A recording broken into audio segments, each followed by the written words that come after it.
Yo, it's the Bennington Show. I'm Gail Bennington.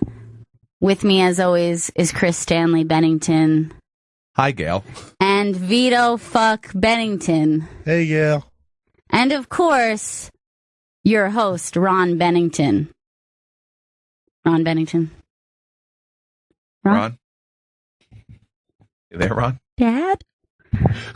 Ron Bennington is stuck in traffic because we are living in a post-Trump world in New York City.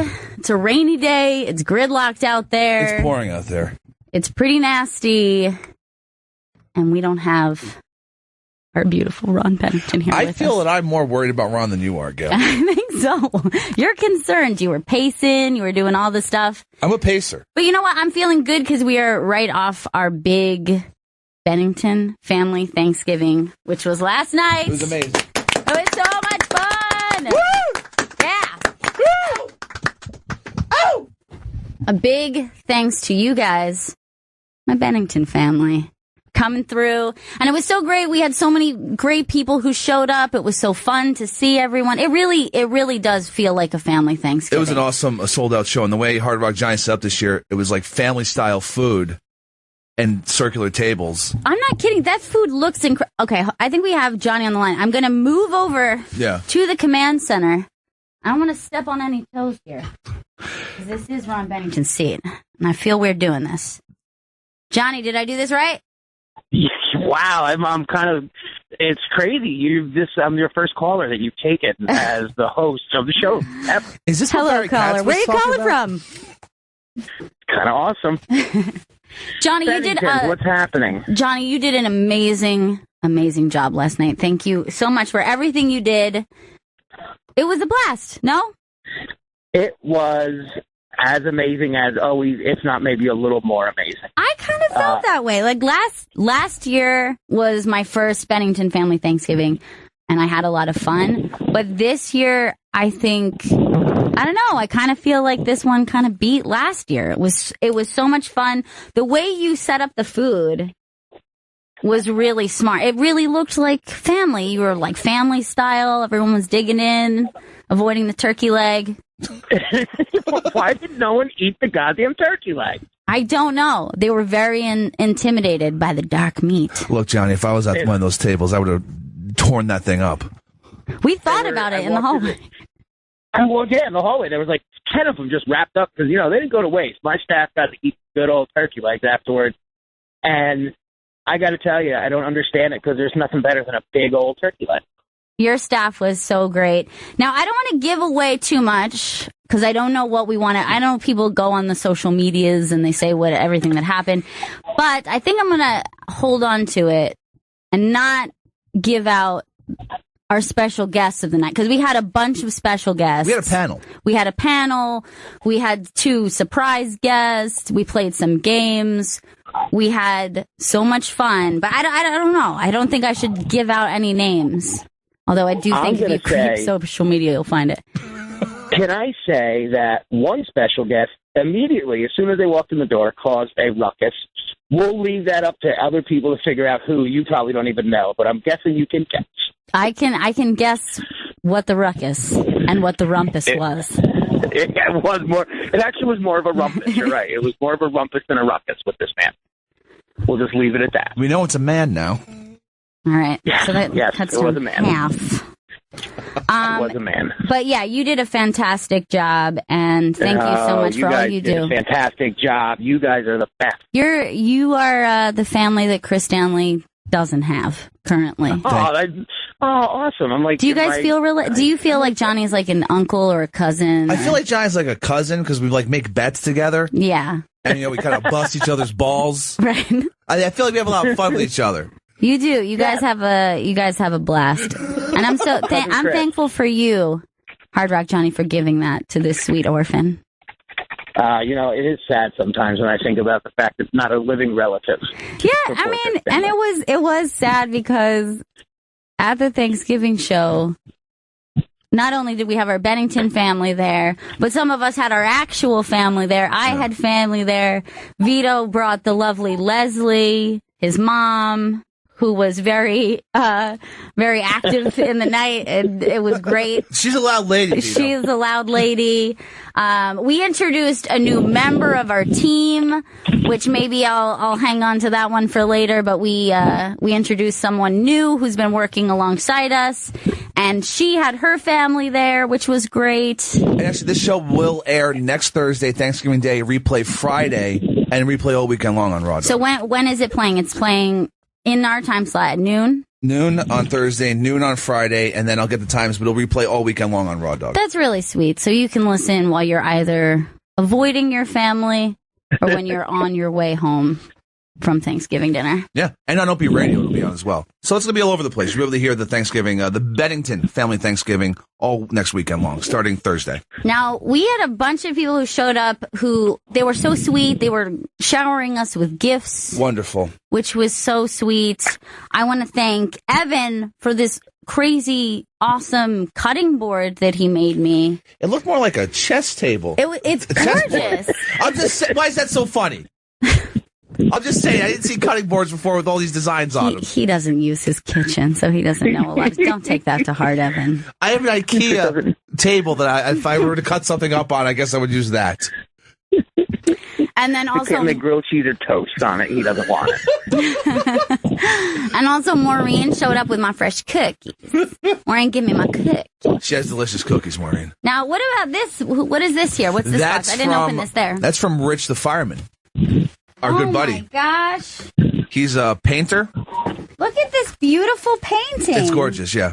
I have some of Rich's work hanging up in my home. Wow, he is, like, truly, truly talented. That's really gorgeous. Yeah, he's great. Rich is the best. And, I have only one thing hanging up on the wall in my apartment. It's a Rich the Fireman painting. That is so sweet. And Rich the Fireman gave me a painting, which was I was very amazed, and it was unbelievably beautiful and a perfect theme for the Shore House. Oh. So, he listens and is thoughtful with it, because it's like, an aqua scene with some boats. I'm like, this is like perfect. That is amazing. Thank you so much. He is really talented. I mean, that's really beautiful. He's fantastic. He's the man. Oh, Johnny. What just happened, Johnny? Are you okay? Johnny, that sounded like a death rattle. No, I'm on the boardwalk in Atlantic City right now, standing in front of a giant sign of Chris's cup. I see it. It's just. I wish I could put a picture of Chris right next to the Trump in the Taj Mahal. I know, but it sounded like a Dementor got you. That was terrifying. I just put my hand over the phone for a minute because it was very windy down here.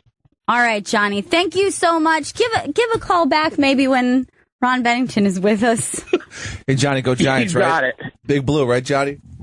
Yes. Good game what's last your night. big bet coming up? On the way down. My bet between Johnny and I, it's double or nothing since I won the Cubs bet. It's I have the Patriots to win the Super Bowl versus Johnny has the field. I have everyone else, and I think everyone else. Odds, so I think I gave you some odds. Yeah, it was 2-1. It was 2-1 at the time we made the bet. It was 2-1. So I think I won $300. What kind of paper are we talking about? What kind of coins? 3 bills. 300. 3 bills. Both ways. And I'm collected once those Patriots win. I'm done with this double or nothing bullshit. Why couldn't you just enjoy your last win? Why would I? Would I get juice, Gail? I know, but you push, Chris Stanley. You know how much better the NFL how much more exciting the NFL season is now that I've been with Johnny I got the Patriots. Does that even mean that you like the sport? Because what it sounds like to me is that you like the sport of gambling. I live and breathe football, Gail. It doesn't seem like it. That's my shit. It doesn't seem like it. Johnny, thank you so much. You're welcome, Bennington. Thank you. All right. Later. Bye. I'm pressing drop. You got it, Gail. Yay. Yay!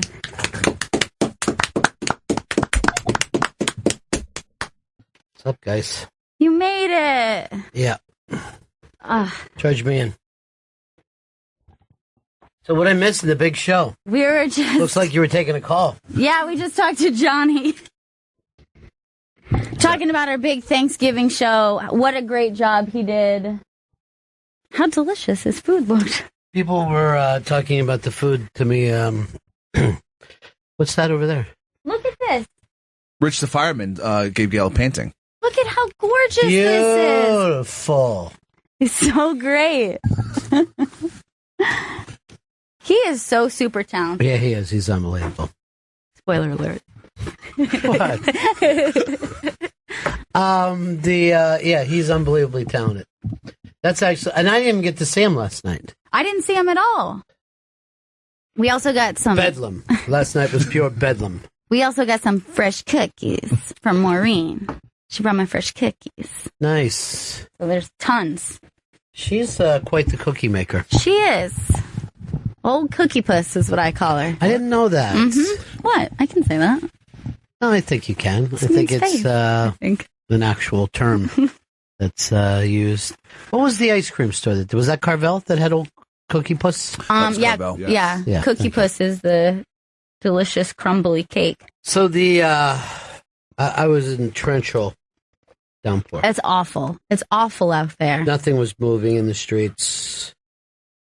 Boys of Summer. It was straight. I mean, if you want to know what I went through today, go listen to the song Boys of Summer. Chris Stanley, unbelievable job last night. Thank you very much. You're the man. Gail, phenomenal. I got a lot of nice emails about you. Oh, that's sweet. Vito, I hope none of that stuff is posted by anybody because it was alarming. Did your mom have a good time?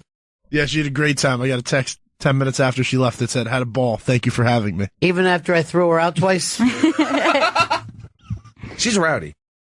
Well, I was trying to play to the never Trump fucking crowd. You know me.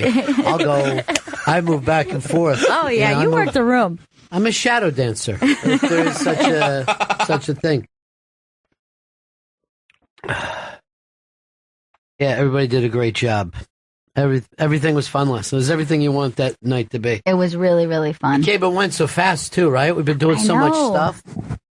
We didn't even have enough time to appreciate. I know. We've done more live shows, too, in the past, month.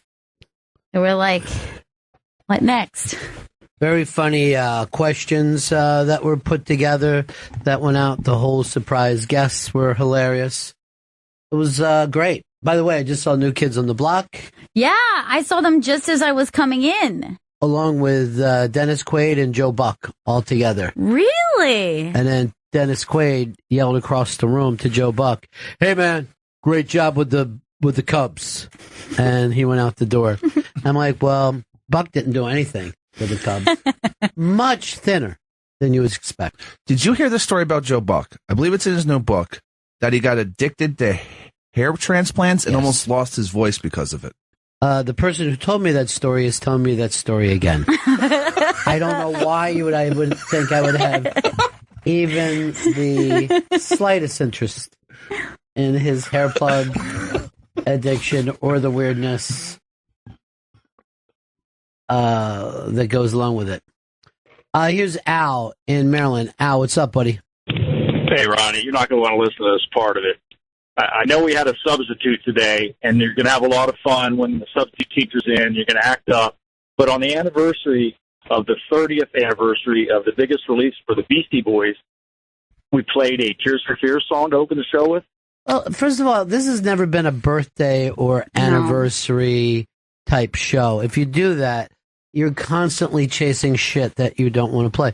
The Beastie Boys can be played on any day. And we have played them many times. I disagree. And then I also don't remember celebrating when albums were released. So I don't know why I would celebrate the anniversary of the album. But if you want to listen to some Beastie Boys, by all means. We can all listen to Beastie Boys. Listening party? Thanks to a little thing called the iPhone. I don't know. No one ever actually listens to music anymore like that. Like, remember about 10 years ago, everybody was just how many songs that you had. Right. And now people are just like, yeah, I got some songs on my phone. Yeah. I don't care. Streamy. No one owns anything anymore. Everything is streamed. Man, the way that you just Black Mirror up every situation is just amazing. I'm living in a Black Mirror mindset. No one owns anything anymore, man. You know? What is a stream anyway? What is the cloud? Just relax. You're not getting enough sleep, and you know it. Oh, no. Nope. Not at all. No, he was wired today. Yeah, he's wired when I saw him. night. And I'm off the Red Bull, too, so this is just pure manic energy. No. When you don't get enough sleep and you're just going from one thing to the next, you get weird. You get very, very weird. So you're just going to start screaming shit out. And, I know we got 3 Highlander people left. All of them still here. Let me go over here to Rich in Jersey. Rich. Hey, Ron, how are you? Hey, man. Just want to thank you guys. Last night was an unbelievable great time. I was sitting with Stalker Patty all night, and she was an absolute doll. I got to say hi to you and Gail, obviously, but it was great. It was old school O&A in Bennington. You know, Stalker Patty showed up, and it was always, it's always a shock when you see Patty. I saw people having their picture taken with her. She is the one constant. Constant. I always love seeing her. And she's just tinier and tinier every time you see her. She's just the incredible shrinking woman. She hugged me last night, thanking us for having her come. But she had not like sexually. She had food, God. so it was a very big thing for her. She got her protein, not just the little cookies that go along with a coffee.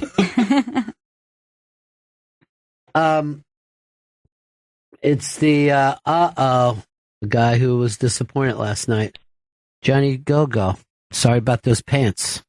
Hey, buddies. I'm calling from corporate Hard Rock, and they are not happy. What are you going to do, man? You know what I mean? Yeah. We need a dry cleaning. I don't even know if dry cleaning is going to work, and I'm not. You know what? Can I tell you something? That was the most punk rock thing ever happened to a Hard Rock. You guys should be happy about it. Hey, I just wanted to say thank you guys so much. Two things. When my mom was on her deathbed, she told my brother and sister, like, please make sure that your brother has someplace to go for Thanksgiving, because I just don't want him to be alone. Because this is before I got married, had kids, and had my own family.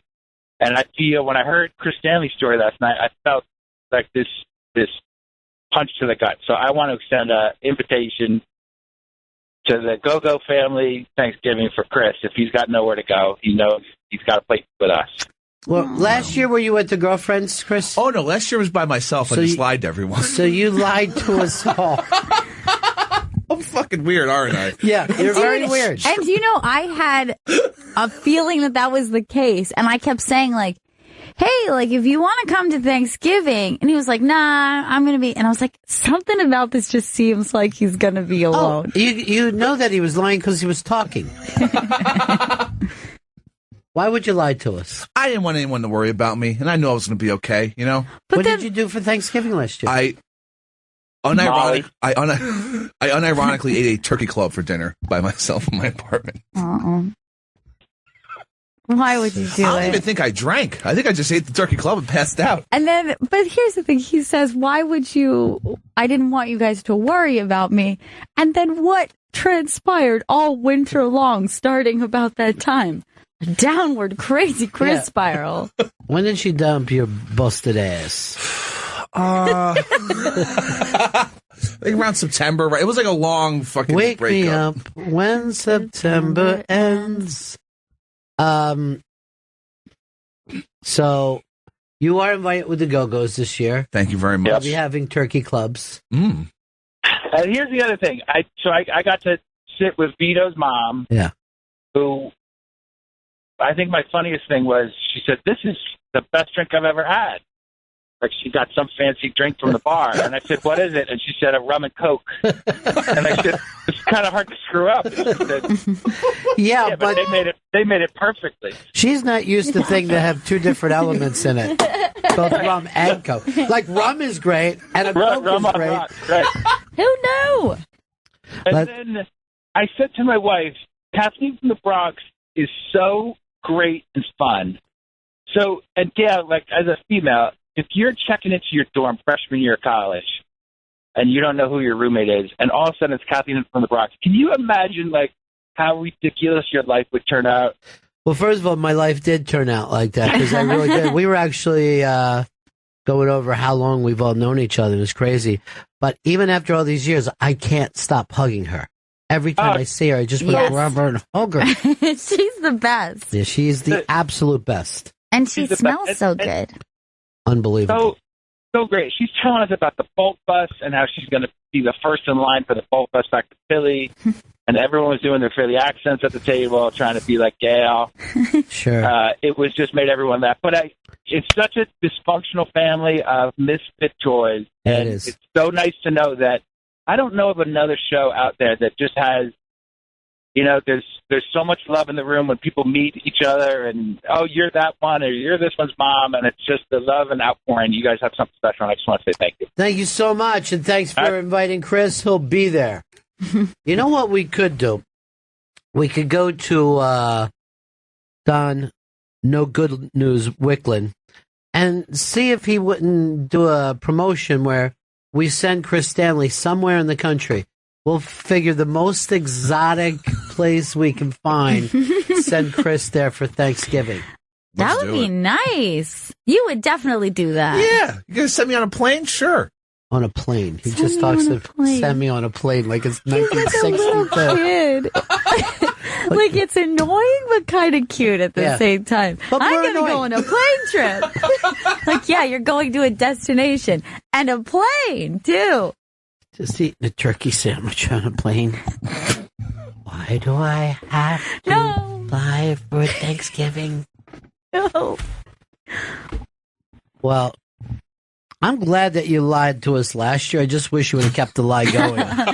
So you didn't ruin our Thanksgiving. Yeah, like now we're just going to feel guilty the whole time. Don't. I can take care of myself. Are you going to guys. be listening to the Thanksgiving show while you eat your turkey sandwich? Hell yes. Now, the turkey sandwich, you went and bought that at a deli? I ordered it from a diner in Astoria. I saw a thing on diners on CBS Morning, and New York's best diner, they claim, is in Astoria. And the fucking amount of different food items that you could order there is just like one of those 100-page menu type diners. And they claim that everything is good. Was it Bel Air Diner? I believe it was Bel Air Diner. That's in my neighborhood. That's where I got the Turkey Club from. Their menu is fucking gigantic. I believe it might be Bel Air. I'm going to see if I can't look it up. Because it's won best diner in New York a few times over the years. So that's your go-to diner. That's the go-to. And their delivery is incredibly quick. I mean, they're Johnny on the spot. and Astoria is just filled with nothing but diners. No, because it's filled with nothing but Greeks, and Greeks love diners. And they're not pushed out. For some reason, the Greeks are all still there in Astoria. They can't get bought out. I like that. Yeah. I like that attitude. They're hardy, like the Polish in Greenpoint. It's like, we're not going anywhere. Gentrify around us if you must. We're not assimilating. Even though I was born in this country, I still have a weird Greek accent.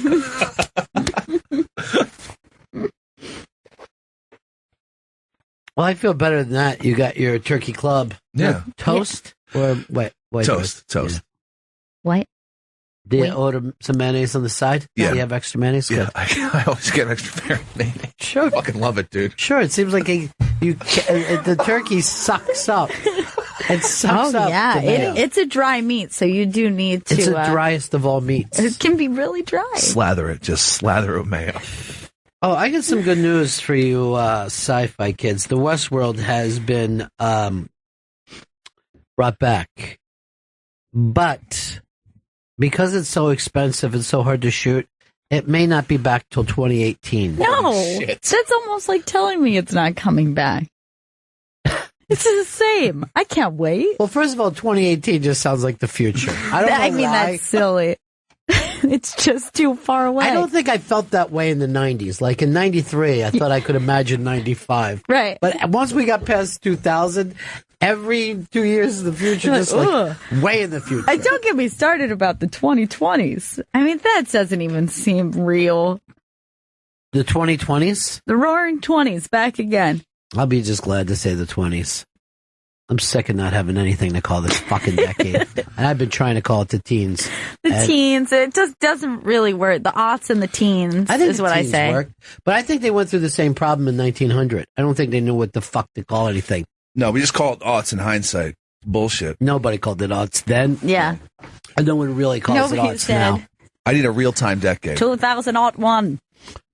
The year 2001. Planes came over the horizon, waking the sleepy town of New York City. Mayor Giuliani ran around with dust all over his shoulders, screaming, "I'm the world's mayor right now."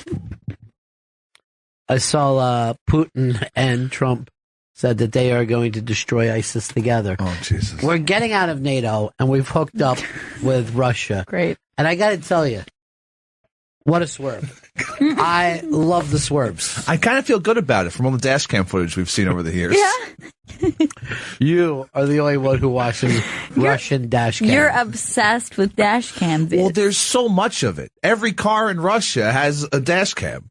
And they all constantly uploading to like LiveLeak. Although I saw one that was like a dash. I would assume that it was a Russian dash cam, but it's like a plane crash that it's caught on the dash cam. Yeah. It's one of the scariest things I've ever seen. It is like, oh yeah, I remember so that one. Horrifying. I remember that one. I saw a meteor. Oh yeah, the same way, a meteor going across the sky. The person driving wasn't even paying attention to it because they're hammered. We need a whole dash cam movie. Everything shot through dash cam. Where would you like to send Chris Stanley for?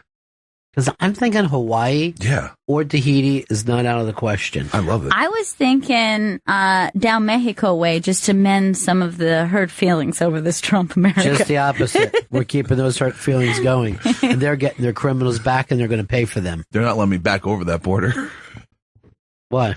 I feel like once you get out, yeah. Maybe down to the Keys could be fun. Well, the Keys have that weird Zika thing going on right now, where they're trying to come up with a new bug that eats them, and the people in the Keys are like, "What are you doing, fucking around?" We're trying to create what I call a super bug, a destructive pandemic super bug. This sounds way too much like Jurassic Park. First of all, things cannot sound good enough to be like Jurassic Park. And I've heard rumors that the next Jurassic Park is going to be closer to the first one and not so far-fetched as the last one. Oh, good. I like something that's based in reality. I'm just as excited about that as I am Deadpool 2 and 3. So the next one isn't going to have velociraptors as pets? No, I don't think they're going to be as petty, and no one's going to be able to stop them with their mind and train them.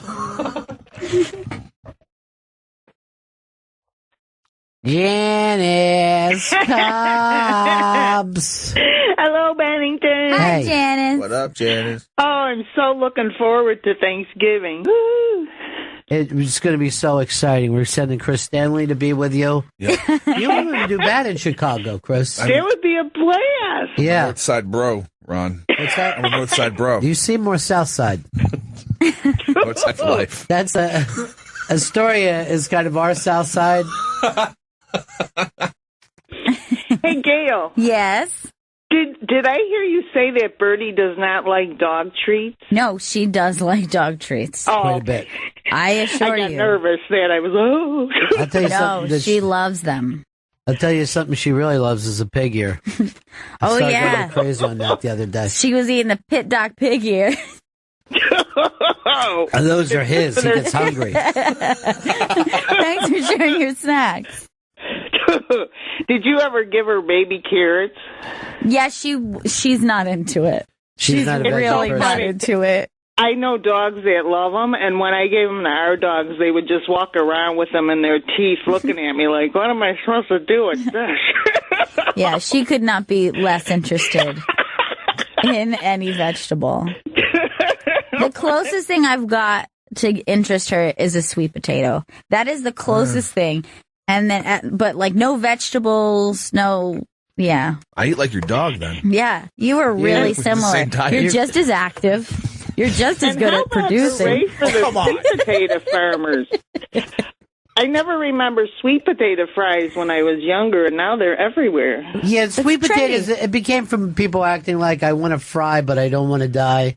You know what I mean? I'm like, I always say hot fry or die. I mean, that's my way. I love it. I don't understand why a sweet potato. Well, just don't have some. Just go completely different than have something worse than a fry. They suck terribly. I've had them once and never again. I hate to be a contrarian, but I do like a sweet potato fry. You know why? Yeah, me too. Girl, you are a Hillary voter, and girls act like a lot of things are good that aren't. Disgusting. Kale smoothies, love them. Yeah, all that stuff that you fake feeling like it's making you a better person, it just doesn't taste the No, same. I legitimately like the taste of a sweet potato fry. I Yeah, do but too, for dessert- I'm not really a fry gal. So. I know. I've never seen her eat a goddamn basket of fries the way we do. And can I say how sad that we lost Leon Russell? Oh, just I was hoping to see him in December. Yeah, he was the best. He was just great. But you know what? I'm glad that Elton did that comeback thing and got him back a couple years ago. Cameron Crowe did that documentary, so at least he had a chance to see that that people still cared about his work. Yeah, that's nice.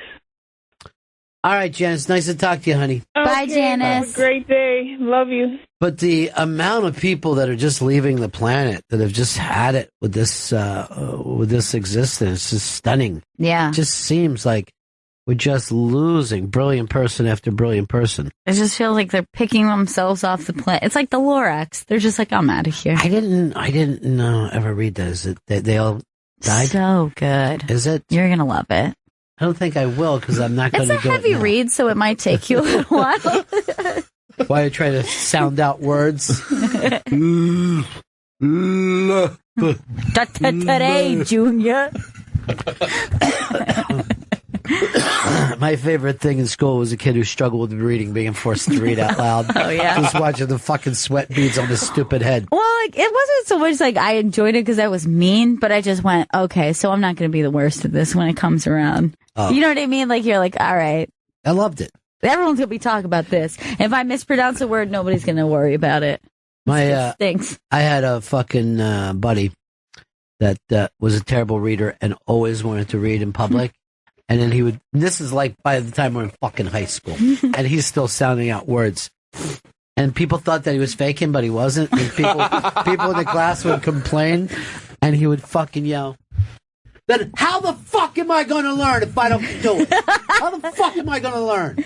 And Dude, it was the that funniest is so funny. shit. It was the funniest shit. I love that he has the right attitude in general. His fucking attitude was amazing. But he read like an immigrant when we were in fucking seniors. He still read like he had just got to this country. He was funny as shit. Fucking wild. Then how am I going to learn? How the fuck am I going to learn? Because a lot of times, a lot of fucking people would be like, they'd be feeling like they were in the waterhead class, you know? Sure. This is I not don't belong a here. remedial fucking class. And this dude every day wants to read. There was a kid we used to harass in, like, I guess second or third grade. That maybe. sentence. And we thought he was like special needs. Right. But looking back on it, You were. he was just from Eastern Europe. Right. And he would drink skim milk. And we also thought that was creepy as fuck. It's like, why is he drinking the Dude, blue box? Let me just fucking tell you something about your kids. Try to keep them as ordinary as possible. Yeah. Something like skim milk can fucking throw, but he might have a milk allergy. I don't know. Or his mom might have been one of these sweet potato fries fucking freaks trying to make the world a better place. In the 80s? I forgot another thing I used to do to him is like when he was sounding out a word, I would be next to him and just give me a word that's like a fucking long. Hippopotamus. All right, so you start trying to sound out a hippopotamus. Hippodrome. Hippodrome. He said Hippodrome? hippodrome. So I would whisper the wrong fucking words to him all the time and then crack up when he fucking tried to cheat himself and get ahead. Fucking great. Bum, bum, bum. How's the Trump cuck thing coming along? Does the rain slowed it? At Trump Cuck on Twitter and Instagram. It's going very well, Ron.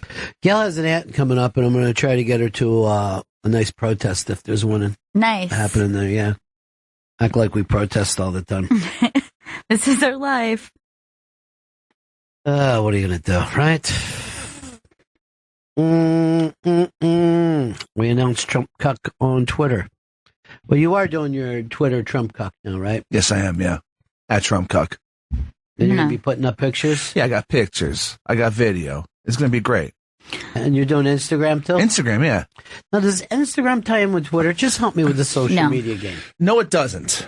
But you can post your Instagrams to your Twitter, so use your Twitter to direct people to your Instagram. Or you can link up your Instagram to upload to your Facebook.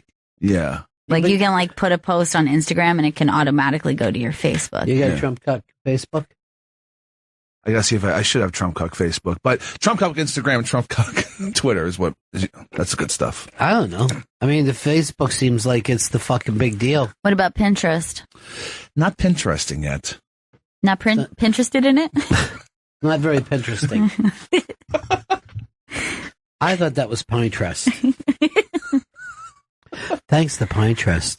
Did you bring up how good Kathleen smells? Were you the one that said it? Why is it? What does she have? She smells so good. What is that, though? That every time I hug her, I just put my face in her hair and inhale. That's her natural smell. She smells so good. You know what that smell is? What? Love. Love, Kelly. Love. Wow. Like if we were in that Silent Bob fucking movie where God came back, I think it would be Kathleen from the Bronx. You think so? Yeah. I could be wrong, though. I've been wrong about so many goddamn things. Or like if it's kind of like in the movie Contact, the way it is with aliens, like you just create what your physical idea of God is, your God would just be Kathleen. I'm going to write down what my joke is for that movie. You can't say it. I won't say it. That looks like a secret. Mm-hmm. And it's just going back to Chester. Chester, PA. Look it up, folks. You got Google yourself. All right, this is, you know how people get into these murder fucking trials and they're just totally obsessed with them? Oh, yeah. I love this trial going around to see if an ass has been pinched. So it's Tails of the Swift, they call her. Now she claims that a middle-aged DJ grabbed her ass during a photo thing. Mm-hmm. And she didn't say anything about it at the time, but it bugged her.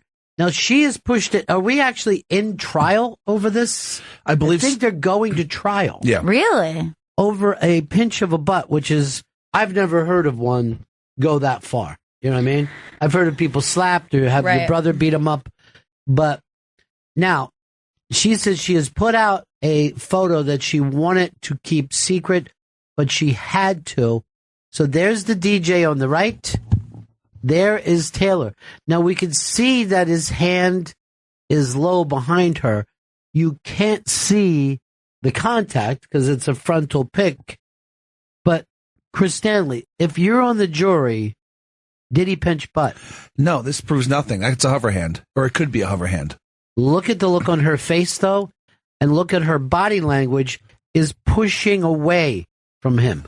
Now, one cannot feel a hover hand, but you can see the look on her face of kind of being weirded out and not wanting to do anything.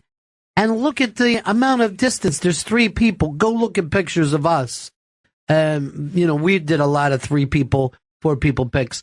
You never see that much space. She's leaning away. People that are touching. Vito, I'm going to ask you what you believe. I'm going to have to go with Chris and say I don't think he's touching butt because I think his persona just creeps her out. But here's the deal. Why would she push this all the way to court on a hover hand? And let's face something. If she didn't feel something, she wouldn't know that there was a hover hand. And she didn't know from this picture if he was hovering or not. And she's taking this to court. Gail. I think if you look at the positioning of his arm, it is clear that he has his hand somewhere he should not. Normally, when you would take a photograph, you either go at their middle and wrap your arm around them, or you go at the shoulder. I would agree with both That of is those. the standard. You see, he is clearly, I mean, look at his arm, the length of his arm. Yes. You can see that if you just, like, use logic, there's contact there. Also, like you said, the size of him, he would have been able to get that arm around both girls if he would have went up high. Right. Why would he stay down? What fucking business is he to hover? Now, we're looking at her expression, her body language. Let's take a look at his shit-eating grin. Right. Because that looks like somebody who's like, I'm pulling a fast one face. I'll tell you something else. From that picture, it seems like he's fingering butt. Yeah, he's probably... Seems like he's got a digit or it's trying to work a digit into that. at least one knuckle deep, I think. Now, you can go to the iBank to see this picture. The thing that amazes me is she's taking this all the way to court. All the way to court. Yeah. Over a butt grab, which, quite frankly, most of the world has been on one side or the other of. I think this guy needs to come clean and say, I accidentally, swiped her butt. Right. But apparently, he's not even working anymore. His place of employment feels like he's not to be trusted. Really?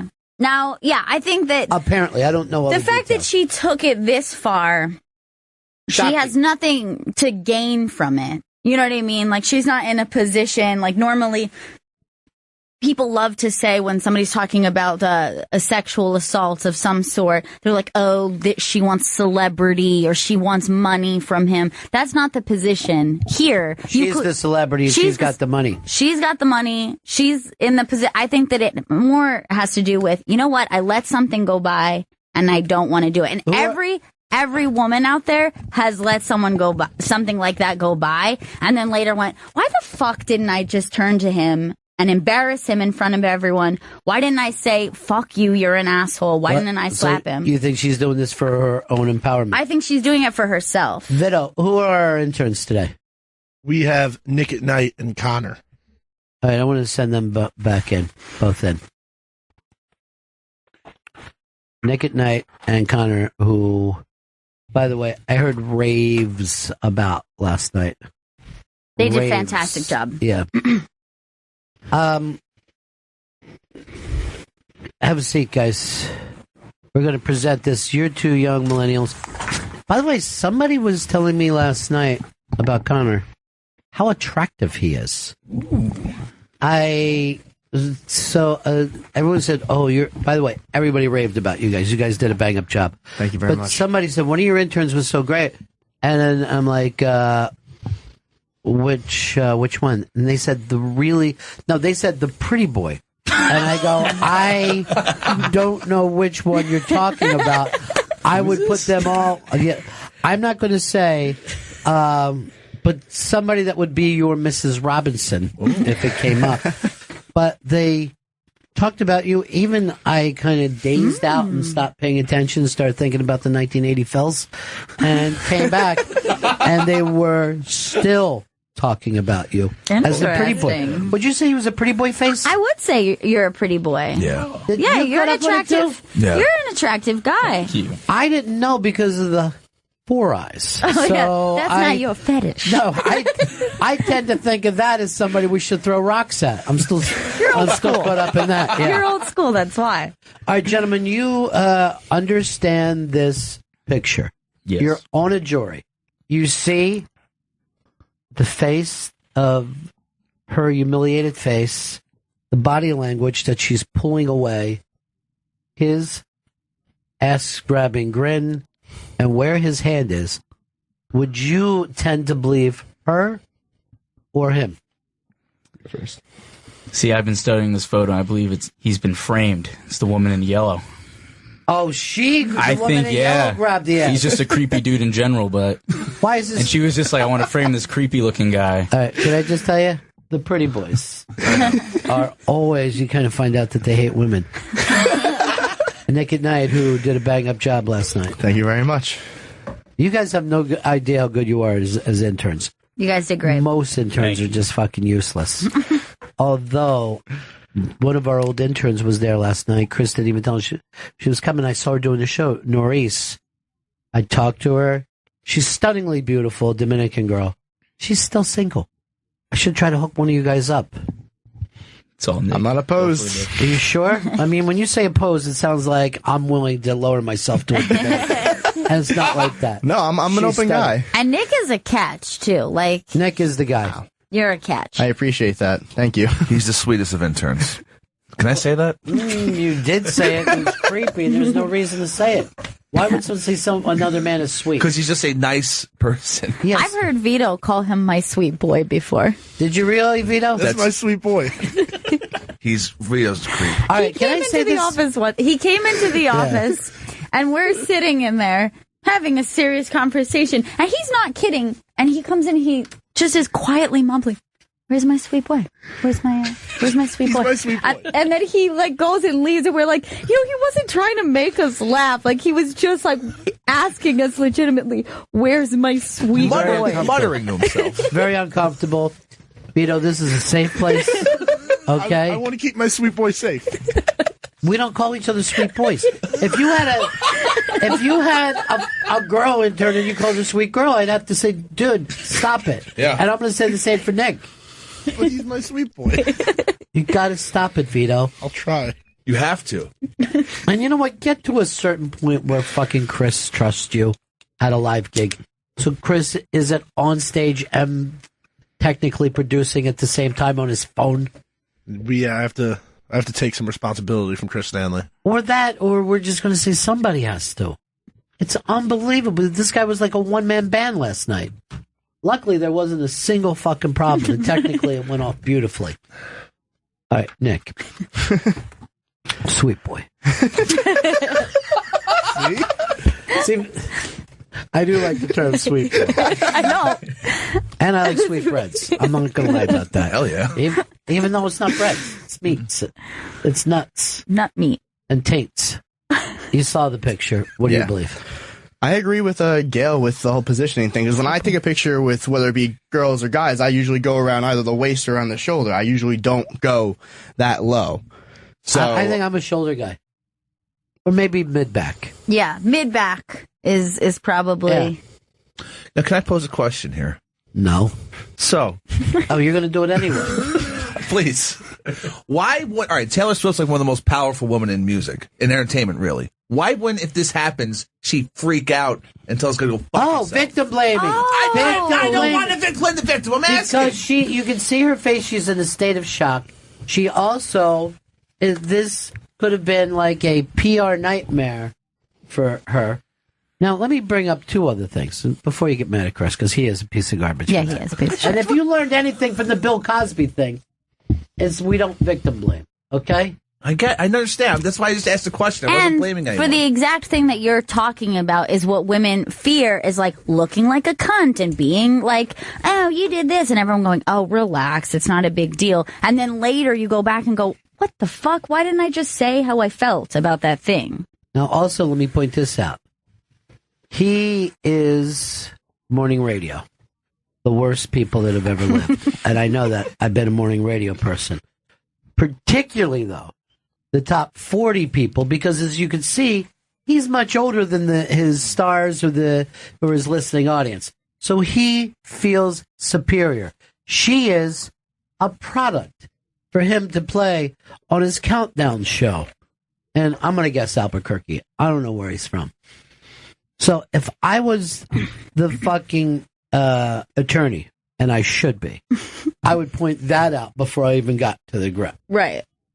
That these guys, I mean, remember it was a couple years ago, there was a certain guy here who had his picture taken with Justin Bieber, back when Justin Bieber was a teen. Yeah. And we were like, why the fuck would he care about Justin Bieber? Because he's in that commodity business. This is something we sell. It's not, top 40 guys are very rarely in the business because they love music. They love ratings. Right. And she is just another commodity. And he's like, I made this bitch. Why can't I have a little butt cheek for myself? Guilty. Now you, on the other hand, Chris Yes, yeah, Stanley, yes. are no different with your victim blaming. I don't want to blame the victim. I was just a question I learned about. You're a top 40 guy. Why don't you go boo Wanda Sykes now? She talks about being a lesbian. I don't boo anyone. Did you see that at a comedy show? I did. And then they booed a friend of ours for being anti-Hillary. So what? Nick DiPaolo was booed. They too. get booed no matter what? If you share an opinion in this man's world, you're going to be booed. All because one of them brought up that Trump doesn't like, minorities. And I think Nick was booed for bringing up the size of Hillary Clinton's clit. But I'm not sure. I just know. Well, I do know that's inexact, so that makes sense. It is inexact. I don't think that Nick took it as hard as Wanda Sykes did, though. Right. Now, here's what he said. He called somebody a Peabody Jew. Now, I'm guessing that Peabody is a town up in the Boston area. I don't know. Or is he saying a winner of a Peabody? That would be great. Another one of these Peabody Jews coming in there with their awards. I just think it's interesting an audience who is punchy enough to boo both sides of this coin here. The audience is made up of individuals, too. Right. And it's not necessarily overlap there. Yeah, I mean, there's no reason to think that in this place where the popular vote and the electoral vote were different, there's no different to see that audience that way. Now, our audience last night only had 2 Trump supporters. A cop, I'll just make this better, a drunk cop with too large of a hat. He had a Barney Fife thing going, and Vito's mom. Yes. And then I said the only 2 things that she liked was Trump and Fonzie. She came to the Fonzie show. Yeah. Those are her 2 guys. And while I was talking to Henry Winkler and unmasking him, literally taking his mask out, I just hear this from Vito's mom. She just very quietly to herself said, and then she said to Nick, I understand you'll be at Thanksgiving with us this year. Now, you and your mom are alone for Thanksgiving this year, right? Yeah. Keeping it small. Could Chris be part of it? Could he be? He could definitely. My mom actually said to me, she said, does Chris really not have a family? Tell him he could come with us. Please and do my that, family Chris. feels the same way, Chris. Thank you. Well, I'm waiting on this Don Wicklund thing to see if he can get me in Hawaii. He's not it's going not gonna to. happen. That's just something to me. He says no to everything. Just holding out hope, Ron. Stop holding out hope and start fucking picking. This is your family. This is family. Should I kill hope? Stop it, dude. See, you stop fucking deflecting, okay? Be real. We get it. It's real. This is real. Where would you like to overeat? Don't know yet. Nick, what are you doing for Thanksgiving? My family's coming over family's coming down from Rochester, New York to come and see us again because they were here a few weeks ago. They want to come back down. And we're just having it in my place. Nothing too much. Really? Oh, your place. Well, by my place and my mom's house, but still. That's still nice. Your place. That's still nice. So there's Sweet Boy. What about the very attractive, hot intern? Mrs. Robinson, you tried to seduce me. Yum, yum. Okay. Oh, that's gross. Yeah, I know. That was gross. Now you know what it feels like for me. I'm pretty sure because he had his glasses off last night. Right there, and then just went over. Oh, you had your glasses off last night? Yeah, last night That was- explains it. Yeah, look at too that. early That for explains Pretty Boy. Oh, yeah. Pretty Boy and Sweet So Boy. I have like a Clark Kent thing going on right now. I see. So what are you doing for Thanksgiving? I'm gonna go to my uncle's house and gonna hang out with a lot of really drunk Irish people. Good way to spend the day. Perfect. Now, do you guys watch football all day, or? Oh, yeah. Yeah. I actually not really. We don't watch a lot of football. You're as far not a as just football yelling. family. Yeah, my dad is and his brother is, and Yeah. I kind of am, but like rest of them just kind of like yell. I don't mind Old yelling. school- Yeah, I don't mind school yelling. Irish stuff going That's on. fun. We're going to have a no politics talk, I think, at this one. I think that would be good. Maybe some sort of truce. Everyone just says, hey, let's not do that. Yeah. It's going to get crazy. It is going to be insane. It's going to be crazy because it's brother against brother. Oh, Obama says we must guard against crude nationalism. Too late, bro. We're into nationalism and populism. That's what's going to happen. It's begun. Joe. Hey, Joe. Where are you going with that phone in your hand? Hey, did you hear that Colorado made assisted suicide legal? And now that all these people that can't stand Trump, they could just, instead of Canada, just go to Colorado, get the help they need. That's actually not a bad idea, that if you're so depressed, you go to Colorado, you smoke some legal weed, and then somebody helps you die. Sign me up. Now, I would never have any problem with assisted suicide. I don't understand why anybody would. I don't get it at all. It's a choice like so many other choices that a person can make. And why not do it the right way? Why do it with this thing where, you fucking shoot yourself in the head in the bathroom and then the brain just puts you in a coma or whatever? That's not great. No. Assisted suicide. I'm fine with it. I love it. Anybody against it? Anybody doesn't think? I actually do a project on it when I was in middle school. Who'd you kill? That's a dark project for a middle schooler? Yeah, I know. That's weird. That's weird for a middle schooler to get into. You're just like, so you, a red you don't flag? even know where all the animals are yet. We want to talk to you about your sweet boy, some of the reports he's been writing. He's drawn a skull head, and it just says, die, bitches, die. So what did you figure out there in the 7th grade? It took a lot of reading over and over and over because there was a lot of big words at the time for me. Sure. But it was I agree with you guys. I kind of came to the conclusion of it should be based on someone's beliefs, and if they feel it's an okay thing to do, then it should be allowed. But if you put it in perspective, you can see the other side as well. Like it's a tough topic. What's the other side? You don't want, because imagine being somebody being like, oh, like, can you kill me? And there's a lot of people, there might be some people in your family that are like, no, I don't want that to happen, but the person might want it to happen. Like, I feel. Well, you find the person to do it. Like, and when I want my car fixed, I don't go to anybody in my family. I go to a mechanic. So I wouldn't say to my cousin, look, I want you to kill me. I'll go to somebody who can.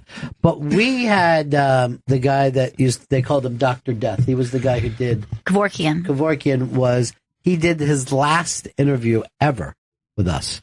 So, and I forget who booked him. How you knew?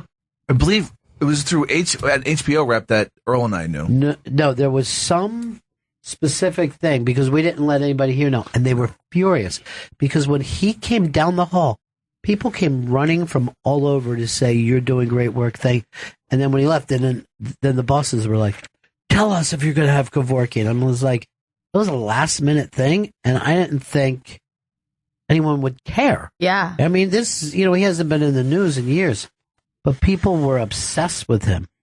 And everybody's had somebody in their family that they've had to watch months and months and months of suffering as opposed to the same thing that you would do for an animal, So I say to the people of Colorado, I don't like your football team, but I admire This is what's so weird about Colorado.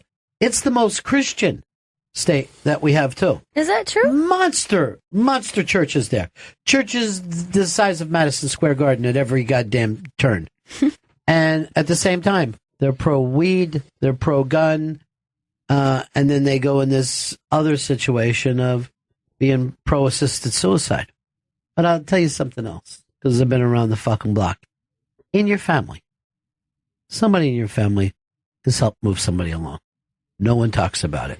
Yeah. But when hospice leaves behind some of that medicine, and they'll go, make sure it's 1 drop an hour. Any more than that could end this earlier. So I'll leave this bottle with you. And that forces people to do stuff like that. Right. And instead of... Now, my always thing of that kind of morphine, they live 1 drop for you, 1 drop for me. 1 drop for you, 1 drop for me. Let's be fair about this. Yeah. A little something for the caretaker. Both of us were in hospice by the time they came back. But it does leave that kind of shit, and it's kind of sad, and it's, you have people in the family now deciding for somebody who they're like, oh, I don't know what they would do, blah, blah, blah. So instead of talking politics, I'm going to go down and just talk assisted suicide with my entire family. See if that works out. Now, I don't know if this... I love the fact that you do this in 7th grade, and your report ends with a pick'em. I'm not sure where to go with this. What was the grade? I think I got like a B+ on it. Fuck, that teacher's fucking shit. Oh, she was awful. I never turned in a report in my life. And I don't have any memory of doing homework. Yeah, like, you know when those kids are like, oh, I got a paper coming up? I never had that. Oh, my God. I don't know how to do a paper. That's all I had to do. Yeah. Hopefully I'll never get a job where I have to do a paper. Actually, what I'm doing now is the same thing I did in school. Let's get out of here. It's raining. We can go out in the fucking parking lot, smoke, and talk about weird shit. Here is Andrew in Jersey. Hey, Ronnie B. I just read this article about suicide and what a lot of older people are trying, and I can't imagine doing this, but basically starve and dehydrate yourself, and it takes about 2 weeks. Yeah, 2 weeks is too long. I want 5 minutes. I don't want 2 weeks. Yeah. That's like the fucking Nazis have us death. Right. 2 weeks. 2 weeks of pain does not sound great. And, you know, I'm not going to fucking starve. There's no fucking way. I'm just going to grab something to eat. So many options. Hit a point that I'm going to eat. Will in Los Angeles, California, home of the Doors. Good morning from L.A. Yeah. So a couple of years ago, my father asked me how I felt about doctor-assisted suicide. Then he went on to tell me that that's the way his mother wanted to go. They called a family friend who was a doctor, got a kind of a prescription for a concoction, and sat in her bedroom, put on her favorite movie, and she drank it. And when they turned back, she was gone. And that was in the state of Maryland. They don't exactly allow that, right. So they had to just say it was her cancer. But I lost my mother a couple years ago. The one night I stayed out of the house after staying with her, she was in a coma the next morning. Not totally sure if my father didn't do it again. Was it her favorite movie on TV? I don't know. I think it was a Phillies game. What movie would you put on? I was thinking that myself. Because I've seen it 100 times. I'd have to do Pulp Fiction. I'd have to. Yeah, but you wouldn't want to wait to the end? You know, that's that's the only problem. Like, music is one thing because you could kind of imagine fading out. Yeah. But, like, I'd be, like, kind of annoyed to be like, I kind of do want to see the end of this, even if I've seen it. Yeah, where I'd never care if I heard the end of an album. I don't think I would. I wouldn't want to do anything too aggressive. It would have to be something funny, I think. What would you put on album-wise? Oh my gosh, that's really difficult. I'd probably go with Ozzy. Ozzy? Or Sabbath. Heavy. Oh, yeah. Just make it as spooky as possible. Vito, what about you? Album or movie? Let's go movie first. Movie, for me, I'd probably do Goodfellas. Really? That's what you want to see, a murder fucking movie while you're going out? I like the narration. What about you, Chris? I got both. What do you want? Give me both. Give me movie first. Movie, Billy Madison. I love it. I was like thinking like something really funny might be great. So sorry to interrupt. Album, Life Will Kill You, Warren Zevon. That's a good fucking choice. All right. Movie, Mm-hmm. The Point. Ooh. The animated, because it's almost like I get both. Yeah. Because then you're getting great music. This is the town and these are the people. Something comforting from my childhood. That's my choice. And album? Album, I would say maybe...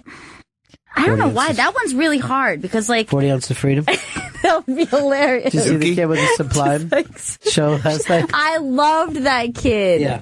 That kid was awesome. I've been friends with his mom, Sue, for many, many years. I told him when I saw him, I was like, you don't know how much I love your shirt. Like, I wish I could explain to you how awesome it is for me to see you wearing 40 ounces. He's like 15. For me, probably a movie would be Last Picture Show, because I feel like that would be, you know, like people be like, oh, it's the last movie. Best Picture show. I get it. And I think movie, you got to do, music, you got to do Van Morrison on some level. Yeah. Because it feels like it's like a... Spiritually connected and going to take you over to the next world. I almost feel like Tom Waits has that, too. It's like rolling you into a new existence. Early Tom Waits. I'm not going to go with that. What about... Come on up to the house. What happened to me? I used to be melodic. Used to be melodic. What are you beating around on? Just fucking play your piano. You took piano lessons, dude. Stop hitting the fucking pipes. Hey, Mike. Mike in Atlanta. Hey, I was a medic for a long time. I watched a lot of people die, and it was kind of frightening. But there was a comedian, and I'll be damned if I can remember his name. He did a bit about his mother committing suicide, and it was one of the most heart-rending and funniest freaking bits I've ever heard. Was it Stanhope? Was it Doug Stanhope? That's the one. That's absolutely the most heart-rending and funniest things I've ever heard. He, wrote it all up in his book as well. It's amazingly honest. And now he's going through that thing with Bingo, where she's been in a coma, but I believe is coming out of it now. It's. Let's heard she was still in it, but I don't know if she's coming out of it. Yeah, I heard that she's been waking up a couple times. So that's very, a coma is very fucking frightening. All kinds of shit can go down. Nick Houston, what's up, buddy? Hey, how's it going, guys? Hey. I was going to say if I was going to go out to a song, it'd be Ogden's Nut Gun Flake by Small Faces. Well, that's a very interesting choice, sir. And I don't think anyone else would have even come up with that right now. And your movie? Movie would, I guess, have to be something really, visually stunning. So, Lawrence of Arabia or Samsara would be really cool. I was actually thinking Being There, the Peter Sellers movie. Oh, that's a great one. I don't even know why that's in my head. Maybe it's just that kind of, evaporation kind of, Yeah, I don't know. Going into the... I don't know. I couldn't sit around and watch them shoot 'em ups like these guys are, though. No. Just shoot 'em up after another. I don't want to hear that. No. I want nice. It's like A Gun in Church. Wait a minute. That's the name of a movie I'm working on. A Gun in Church. When the preacher is a teacher of death. Badass. That sounds really cool, actually. Yeah. Maybe I can get a sixth grader to do a fucking report on it. Very sweet boy. Vito, you're fucking spooky. He's a sweet boy. He's my sweet boy. My sweet boy. All your sweet boys, too. Stop being weird. Your fucking explanation doesn't even make sense. I don't like this at all. But I'm telling you right now, if HR even found this out, that you were cuddling with him and calling him sweet boy, he'd be fucked. There's no cuddling. It's just, he's my sweet boy. I think he Stop wants to saying cuddle. you're not a grandmother. You're a fucking young guy. He's my sweet boy. My sweet boy's here. You should have seen that day because he was, where's my sweet boy? Where's, just like a fucking crazy person. I'm looking around, so serious, not making a joke, just where's my sweet boy? Where's my sweet boy? He's a really sweet boy. Let me tell you something. If he comes after you, you stop, drop, and roll. Wait, is that the way that you get someone to stop sexually harassing you? That's what T-Swift should have done. Just on the floor. Look, go back to that picture touch. again. I think she might have been pushing her butt back a little bit, too. Pushing it back into it. I wonder who the other lady is who's caught up in this. She's a cuck in this situation. You got cucked. She's a cuck. Trump cuck. She's Trump cucked. Now, people are complaining that you've announced Trump cuck without any pictures, tweets, nothing. You've just announced a fucking thing that isn't ready to be announced. And that's why you need to be punched in the neck. Because you're supposed to hit the ground running when you have some new gimmick. How the fuck is he going to learn then if he doesn't go over and see this unfinished thing? I mean, I understand why you would secure it, but why announce it? Yeah, I don't get it at all. Hey, Sean, what's up, buddy? Hey, Ronnie B. I'd probably go out with Full Metal Jacket, so, that way me and Paul would probably off at the same time. So you would actually, you'd shoot yourself inside the mouth the way he did? I am That's a tough one. in a world of shit. Leonard Cohen would be good, too. He has that kind of, that voice, I think, that you would want to be listening to. Oh, yeah, absolutely. And plus, he connects with the spiritual. Mm-hmm. Tom, Albany. Hey, yeah. First of all, Sticky Fingers, Rolling Stones, Apocalypse Now for the movie, and just a quick footnote on Doug Stanhope. He's the only comedian I've ever heard of who had to wait for a statute of limitations to expire to do that bit. Did you read the book? Yeah, I did. Because the book, I think he dropped some of the humor in it, and just tells the experience. And I honestly think all getting aside, I think it's one of the most important things for fucking people to talk about. It's ridiculous how little people talk about something that everybody has to deal with. Hey, Ryan, what's up?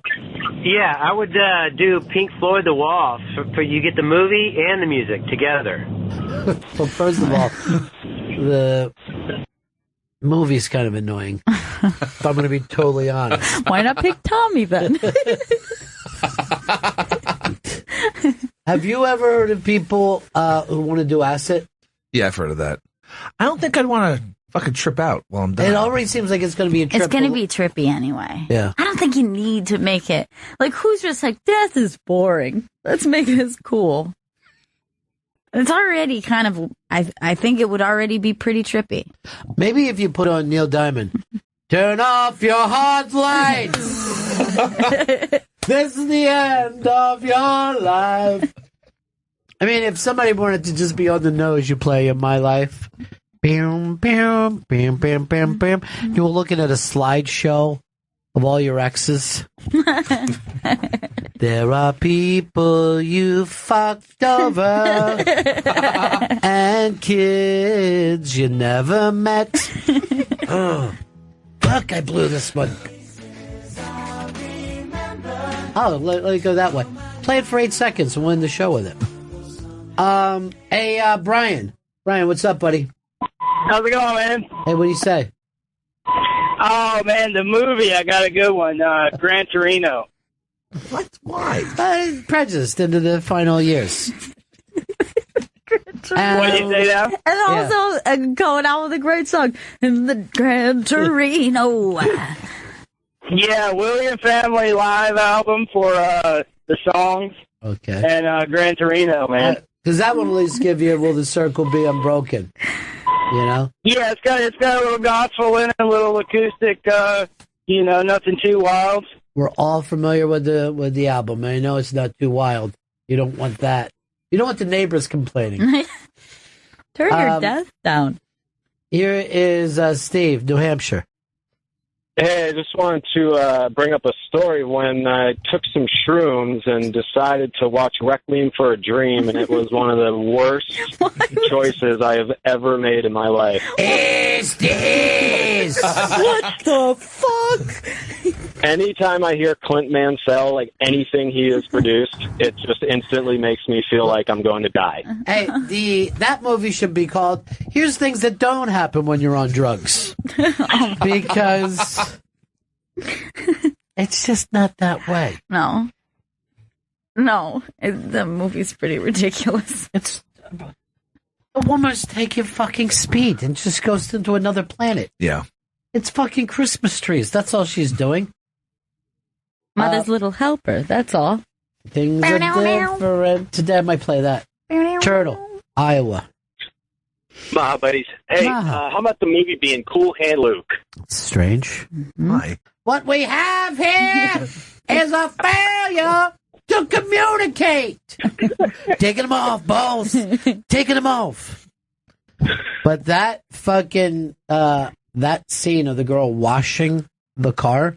Oh, it's fantastic. Yeah. That is like an entire generation thought to themselves, I now see women differently. I get it. I'm on board with this whole heterosexuality thing. I wasn't sure. I just realized something too. I had a dream either last night or the night before that Denny died. Oh God. Yeah. How'd he die?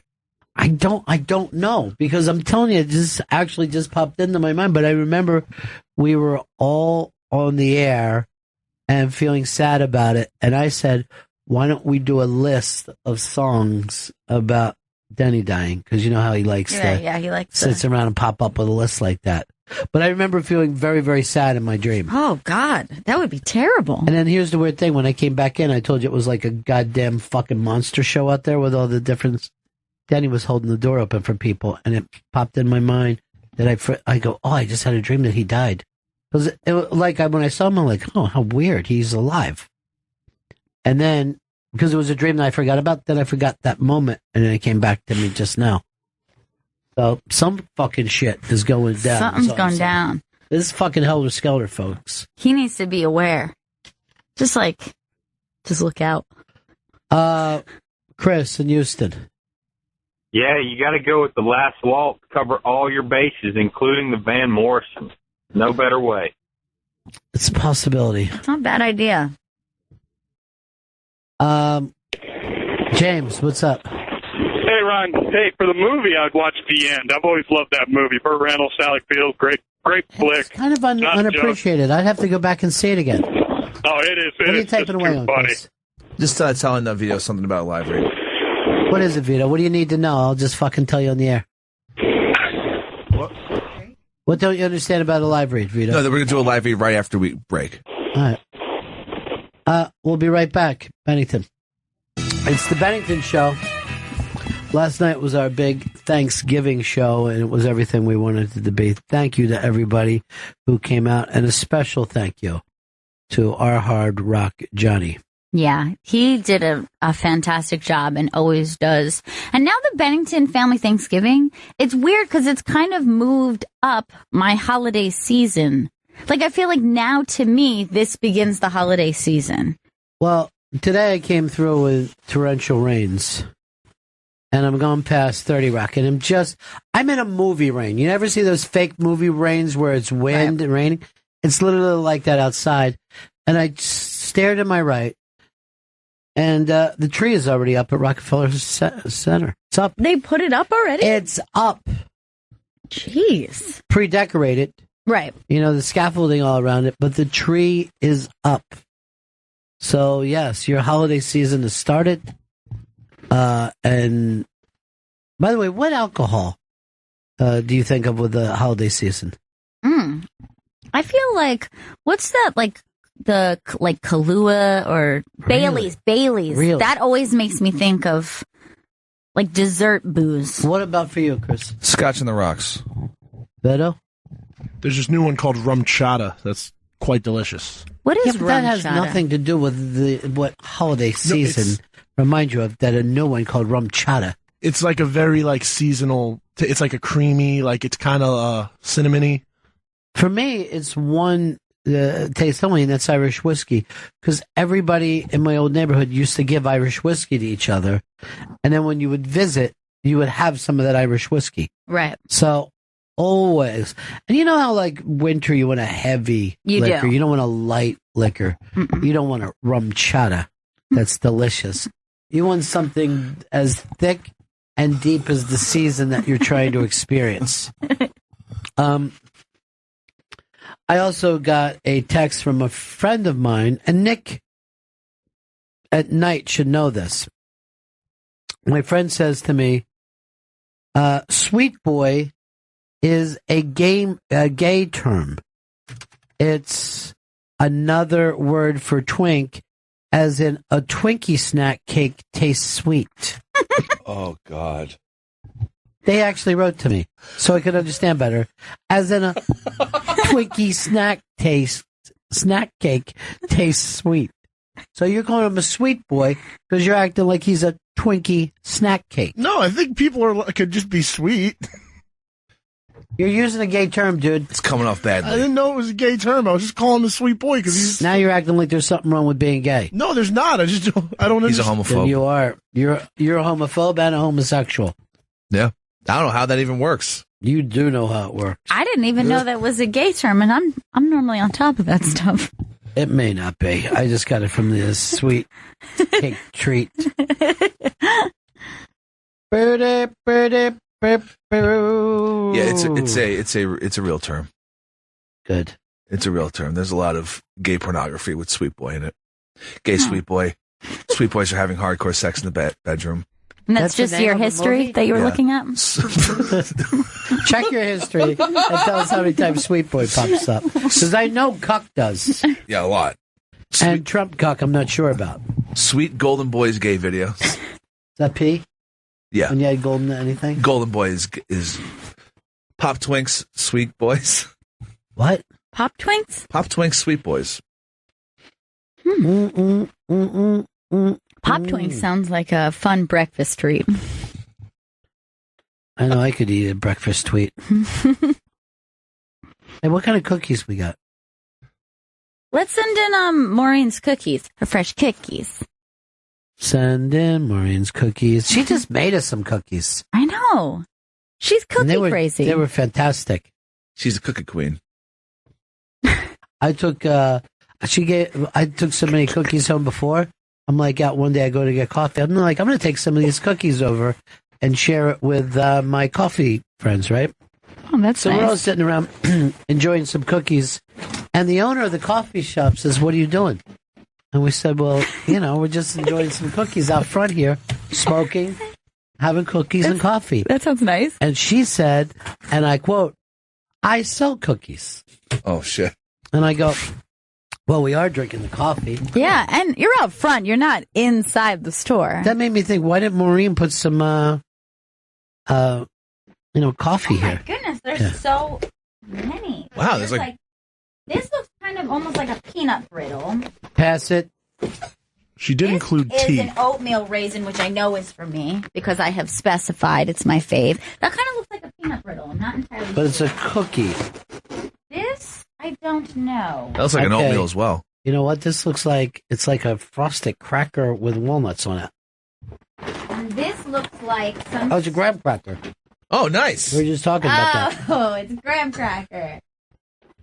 And then this looks like some sort of seasonal, like maybe this is gingerbread. Oh, maybe this is pumpkin.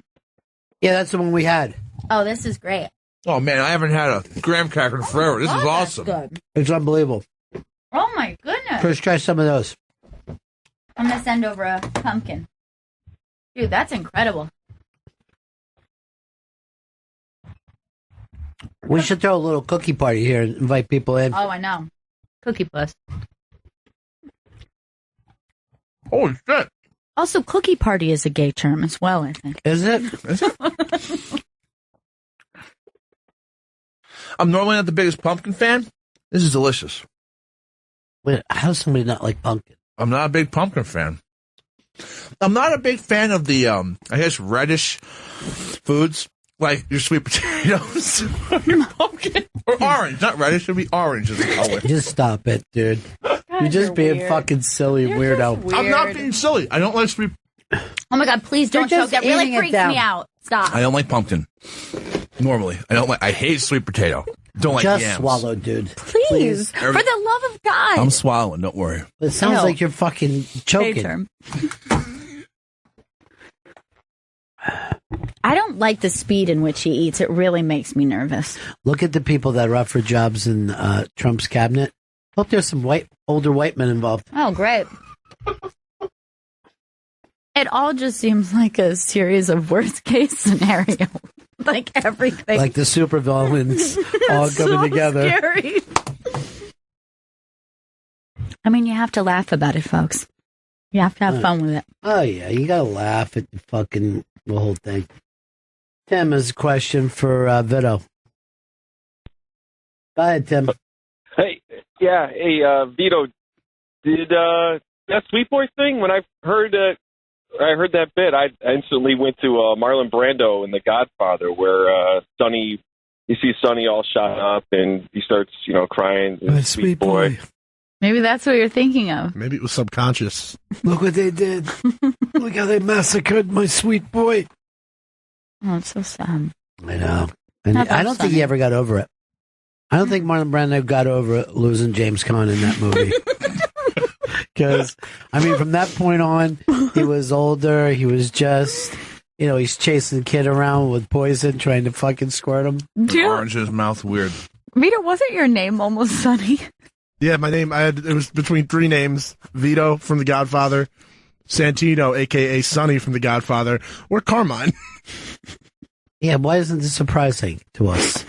Why didn't they just fucking name you Meatball? Like, Vito's great, but could you imagine a world where he was Sonny? I think about it all the time. Sonny. Sonny. He's so great. Thank you for your mom and her rum and coke, Sonny. Your mom has a nice deep voice too. I like that in a woman. Mm-hmm. Yeah, she's a great lady. She also likes all kinds of rum, specifically Malibu on the rocks. Yes. And I got a text about Chris. She said, "I'm not rowdy. Please don't say that." Well, you said she was rowdy. She got rowdy last night. No, she wasn't. She was delightful. She was so fun. And she knew that I was kidding around when I was saying "get out." I hope she does. I like that. She actually texted me and goes, "I hope that was good content for you." Oh my God! Can I tell you? It's so cute. She gives great content. I wish you would have named you Sonny though, because I would have fucking beat up your sister and got you to come over to Staten Island. Sweet boy Sonny. Dude, I'm telling you right now, anytime I think about him getting massacred at the fucking toll booth. No, I can't. But he was a hothead. I That's know. the fucking thing. He was a hothead. But he had passion and he had heart. I love Sonny. Fucking Chris, we should send him out to Vegas to learn the fucking business and get out of the trouble. That's the one. What's that dude's Fredo? Fredo. You're definitely the Fredo of the show. It's fine. Fredo had a lot of good qualities. Yeah. I like to take you off fucking fishing while you're saying a Hail Mary. I'd fuck it up. That was also incredibly sad. It was one of the saddest things that ever happened in the movies. When you just hear that thing from the distance. Heartbreaking. Those were the first movies my parents rented when they got a VCR, and I remember vividly watching that with them. And my mom cried when Sonny died. I cry when Sonny dies. You put it on right now, I'll cry when Sonny dies. Why are you laughing about Sonny dying, Chris? And why are you laughing at your mother's tears? And why are you lying about not liking pumpkin and other orange right, when you've had things? 6 already. I normally don't like pumpkin. I don't like pumpkin pie, Right. really. The transition team is at the tower today. Why can't he get out of New York? Why is he letting them fucking just ruin traffic? I know. That's what I was thinking. Between Trump and the rain, that's what was your problem today. Here's the thing about Trump, though. It's not like he goes anywhere in New York. He doesn't go to restaurants. He doesn't walk down the street. He just sits up in a fucking tower. He's a man in the high castle. Holy shit. He's the man in the high castle. God. Dear God. Dude, write that up. See if the iBank will publish your fucking report. I hope I get a B+. No. Anything in the B world, even a B- will fucking celebrate. Oh, yeah. I loved a B. It was like really solid. I never got one. I saw other kids, though, and they looked happy with theirs. My report cards always went straight down every single time. It would be like A, B, C, D, F. Every time. Excel in one thing, stink at something else. Well, that's how life is. You don't want somebody who's consistent in life. Yeah. You don't want to People be get like straight A's, like, ugh. I mean, you never run into like a mechanic / songwriter. You know what I mean? They don't do everything well. You pick something, you do well in that direction. I don't want my mechanic like to listen to the car and go, "This car's fucked up," and have him go like this. Yeah, but I also gardened about the same level as I did this. I went to, I think, one of the world's worst fucking barbers I ever had yesterday. Really? I think your hair looks great. Dude, he left too much. I liked a lot of time in between my haircuts. Oh, I thought that was strategic on your point. No. He wouldn't let go of it. He was an Italian guy, like from Italy. And then I said to him, I go, "You can go short." He goes like this. "Italians like long hair in the back." What? He fucking whispers to me. Whispered? Sweet boy, we're gonna It was really, really fucking So I go, you can go a little shorter. He goes, yes, I can go as short as I want to. Oh, God. But he wasn't doing it. Is that our man? That's Connor. That's young Connor. I thought is Connor leaving? I looked like he was leaving. Now he's going back to the... He said bye to me. Make sure Connor's okay. Maybe he forgot something back there. Who knows? Does he have his glasses? He's a fucking attractive guy, I understand. Yeah. I, too, debuted a new haircut last night. Yeah, everybody was talking about yours. Nobody mentioned mine. See you, Connor. Bye, Connor. If I had to pick between Connor and Nick, I don't know what I'd do. Well, wait, I'd pick Nick. What am I saying? Full time, you know what I mean? I'm going with the young stud, Connor. Really? Pass me one of the graham cracker cookies. Mm-hmm. Gladly. Oh, it's over here. Oh. Chris has been fucking... I'm housing them. Good. By the way, this, I think, is macadamia nut, cranberry, maybe a white chocolate situation. Damn. And it's phenomenal. She's a little baker, huh? Oh, yeah. Got to love the bake. I love how her and her daughter are always together. Yeah, I know. It's like me and you. Yeah, buddies. Buddy pals. Mm-hmm. Pal buddies. Thanksgiving friends. Sit next to you at Thanksgiving. Mm-hmm. And I forgot to tell you guys, thanks for covering for me today. How'd the Johnny phone call go? Great. Well. There was some sound issues because he was on the boardwalk. Yeah, it did sound a little bit like he stayed in Atlantic City last night. Yeah, he did. It's, I don't know whether he talked about it, but it's interesting that the Hard Rock stayed in the old Trump building, right? That building is closed. The only part of it that's open is the Hard Rock. Yeah. Because despite Atlantic City being on the downward turn and abandoned by so many places, the Hard Rock Corporation doesn't want to do that. They want to... Right, keep it strong. Once they open with something, those people become... those employees there have jobs and blah, blah, blah. So, well, obviously employees have jobs, but that's their life is tied in and they want to keep it together. I don't know whether you go walking around that building with Johnny at the Hard Rock. People are coming out of things just saying fun things to him wherever he goes. He's beloved. He is really loved. And he also, it seems like there's a million employees in there. He knows every one of their names. He's got like a little funny joke, inside joke with each of them. Dude, I just found out Connor's name today. That's how bad I am. Yeah. And we got what, 9 people? I know Johnny Biggs over there. Mm-hmm. Is that his name, Johnny Biggs? Well, it's Vito, but... Nobody calls him Johnny Biggs? No, I don't think so. From now on, you're Johnny Biggs. I really like being called Vito. Johnny Biggs it is. Chris? Yes, we Ron. call you the Claw. Cool. Yeah, because of my creepy hand, my claw hand. That weird thing that he does, like this. Because one time I saw you eating a crab. So I just call you Claw. What about me? I want to call you Gail. Damn it. Old Gail. What? Gail Ann. Okay, I guess better, but I thought I was going to get a cool nickname. What nickname do you want? Shotgun? Shotgun's pretty cool. Because one time I saw Lace beam. I saw you sitting next to a driver. So from that point on, I just started calling you Shotgun. Sky Blue. Sky Blue. Sweet Boy I was going to call Tits McGee, but because no one's, Sweet Boy is too formal. It's interesting because he was first called Nick at Night. Now he's being called Sweet Boy, which is kind of closer to my initial thing I wanted to call him, which was Darling Nikki. But maybe that's a little dirty for interns. I don't mind Darling Nikki at all. I think it works for him. I don't think it's good to just have a couple nicknames going at once, just to confuse everybody. You mean Sweet Boy? Yeah, Stanley style. Yeah, I have a ton. I guess I'm Claw now, which I like. No, you're Pete's. Take that too. Maybe call me Graham Cracker because I eat all these Graham Crackers all the time. Or call me Graham. Or Graham Parsons. You can't make up your own nickname. Or just Project. Anytime you try to make up your own nickname, you've just solidified you don't have that nickname. I've been trying to get Stan Man going for a long time. Hey, yo. Oh, what the fuck was the nickname last night? G-Man? G-Man. Greg Stone tried to call himself G-Man. Ridiculous.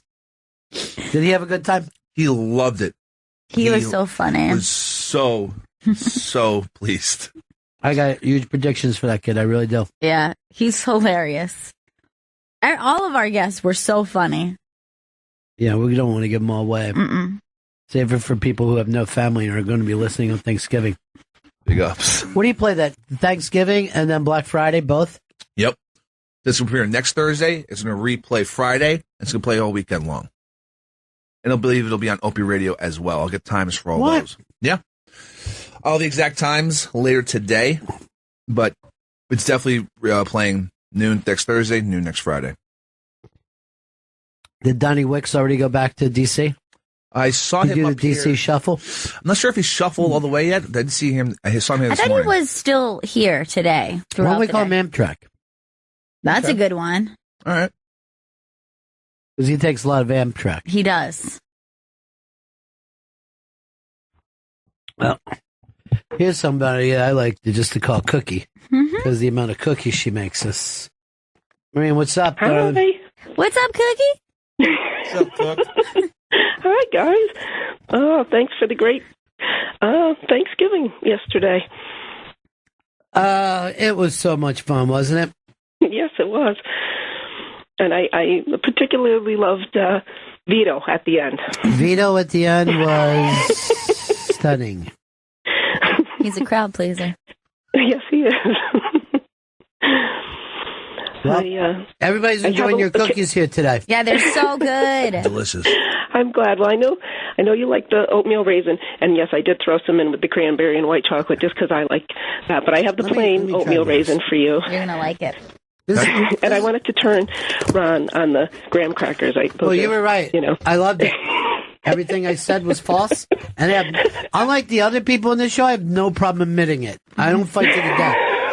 When I'm wrong, I'm wrong. And I was wrong about Donald Trump. He's a fantastic president. Yeah, this is 2016 full of surprises. Well, I just, I had a great time last night, although I have tuberculosis or something. I may have gotten it at the last comedy show. I don't know. I'm not. I have a cold. And this cold never leaves. No. Oh, I You know. still have the effects. And then I'm out here today in the soaking wet rain. I know. Yeah.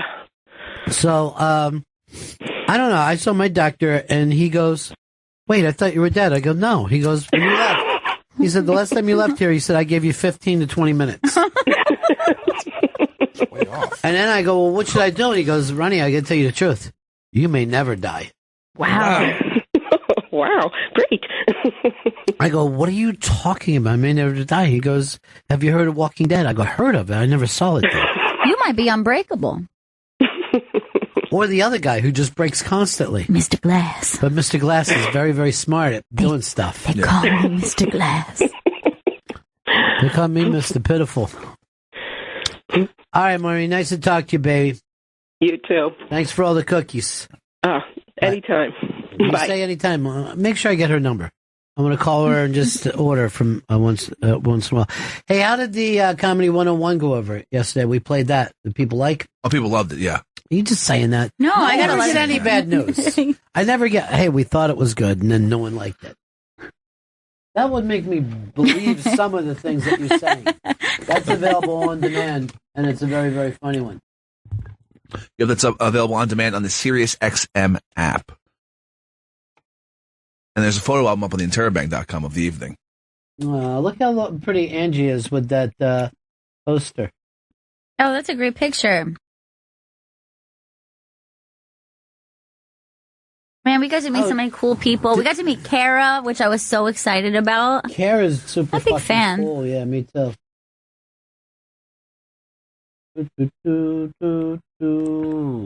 Yeah, that was a good time. And then we, thanks to Johnny, were able to give out some passes to go say, "Oh, hello." Oh, hello. Oh, hello. We are posting the photo album from 101. The black and white didn't make it, though. That was my favorite picture where I was... Oh, it did make it. Yeah. But it's up there in that. In the collage. Where I was getting yelled at for our producers not setting up a table that Robert Kelly could make it to. A walkway, yeah. A walkway. Those pictures are awesome. Love Shuli in those pictures too. My favorite Gail picture. I sent that to a lot of people in your family, and they were all happy. And then for some reason, we see the amateurs one after another. I guess they don't want to be called amateurs. Pre-pros. Open micers. Semi-pros. Man, those pictures are so cute. Remember my old hair, guys? I do remember your Those were the old days. hair. Yeah. Before you turned into this new scene that you're into now. Caroline, know this shit. Where did your long hair... Hey, do we need a break to catch up? Yeah, we should break. Let's break, catch up, right back and jump into some shit, Bennington. You know, everybody in the country right now is a little upset one way or another. It's red versus blue, old school versus new school, conservative, liberal. Everybody's complaining about something, but I'll never forget one time Tito Beveridge, I started to talk to him about, how difficult it is for somebody to start their own business and, bitching about government restrictions. And he's like, look, the way I see it is that you got to work with what other system is on right now. Mm-hmm. And what he was saying is, you got to take personal responsibility, right? And I thought to myself, I complain. One of the things I hate is when we can't do something and we blame an outside thing. Oh, the bosses don't provide enough money. The system is set up this. To take that personal responsibility that Tito Beveridge did, I think, is the American success story. Nobody thought Tito Beveridge would start this vodka company. This is an impossible thing he set out to do. One person competing against vodka companies that have been around for generations and generations and generations all over the world. Not only did it, but he did it in a way that now other people are thinking to themselves, hey, could I bring that Tito attitude to a different business? Could I model him? And then end up doing it like what our friend Maureen did, bringing cookies today. Mm-hmm. This is what Tito used to do at Christmas for his friends. He would make vodka at home, put a little simple label on the bottle, hand it out. And people are like, this is damn good. This is the best vodka I ever drank. And he started thinking, hey, can I turn this into a business? And then all those same people would go, oh, no, you'll fail. You'll never make it. Mm. Tito went against the wind. That's what Bob Seger put it. He went against the wind. Started that little company in Austin, Texas, and you know the rest. Now you've been to your local bar, your local liquor store. There's a Tito's. There's everywhere. Tito's. Go to the website and check out some of the cool things that are going on there. And then think to yourself, we talked to a gentleman last night, said he started his own business as a furniture maker because of the conversation I had with Tito. Yeah. He brought you that board last night. This beautiful cutting board. I love to hear about somebody who said, you know what? I'm going to change my life. I'm going to do the thing I want to do. I'm just going to set my mind to it. Now, here's the other interesting thing, too. Make sure we get his website and stuff because I want to plug that later. The cutting board that you have, right? Yeah. There could be a cutting board that you pick up at the Walmart, or you could have a cutting board that will be in your life forever and you'll hand down because of the way it was made. That's the interesting thing about life. Yeah. And that's where we get back to Tito Beveridge. Yeah, that's his way. That's the Tito way. He cares about what he does. Yeah. And works hard at it. It's not easy. It's not easy. Well, it all pays off, doesn't it? Is that it right there? That's it, yes. Look at how gorgeous this is. He quits his gig and starts woodwork, and he's making his own stuff. It's evanhgerman.com. That's German with 2 N's. Evan H. German. And we'll put that up on Twitter. And I don't mind throwing this in the middle of a Tito spot. because this is why Tito's is more than just a vodka. Yeah. Right? It's, in a lot of ways, it's a philosophy. Here's the other interesting thing. You don't see Tito looking like some CEO of some... He dresses like a dude from Texas. You go to his website and he's singing songs, he's doing stuff with his dogs. And this young gentleman, Evan, heard us talking about it. And he goes, that's it. I'm going to go in my own business. By the way, I don't know if I put anything above this kind of woodworking. And I can't do it at all, but I love it. Yeah. I love the idea of how beautiful these things are. And then I just love the idea of woodworking. Look at those cabinets that he's making. That's gorgeous. Yeah. See? And that's by hand, just like Tito. Handmade. You're right. You're right. One man, one dream. It's beautiful. And guess I'll tell you something else. We only got one life. One life. Do it up the right way. We'll talk more about Evan at different times because I love this stuff. When Nick Offerman was in, right, he was pushing something, and he's a big woodworker. And we ended up talking about things like canoes, guitars, because there is something about that. I mean, when I even look at the thing of this nature of this, that table that you see there, that'll be in somebody's family forever. Well, I always think that way about anything that's like an ancient craft. Like this is something like you have a job that has existed for so long. It's kind of an amazing thing. Like when you're working with your hands, you're no different than that guy from. You're part of that tradition. Yeah, you're part of it. And there is something amazingly important about being part of a tradition. Well, we think about this with what we do, or comedy. Storytelling goes back forever. Yep. Storytelling is important, and that's why I like to get into Tito Beverage and his story. Yes, it's a vodka that you can enjoy, but it's also a company started by a dream. And let me just point this out. A crazy dream. Not, I've come up with an idea to make something that the world has never seen. No, he said, I'm going to take something and make it better than anybody else and put my own spin on it, even though I'm going to be competing against the biggest of all time. This is like me going to you guys going, I think I'm going to come up with a new cola. Everybody said, what are you, crazy? You can't. No one, you'll get crushed by the big guys. Well-meaning friends told Tito Beverage, you're going to get crushed by the big guys. Go to the website. Tito's handmade vodka. It's distilled from corn. It's naturally gluten-free. Visit Tito'sVodka.com for recipes, songs, and more. Handcrafted to be savored responsibly. It's rainy and ugly here in New York City, but they said that's getting out of the way, and we're going to have some beautiful weather the rest of this week. Yeah, today was brutal. It was really depressing. Today was ugly. And Birdie was not well. She was not happy with me. She doesn't like rain. She likes snow. She loves snow, hates rain. And I try to explain to her, this is just a less cold snow. But she doesn't want to listen. It's dogs for you. Vito, you're obsessed with Ariel Winter and put up a bunch of hot butt shots of her. Yeah, she's just back at it again, putting up these great pictures. Why did she do this?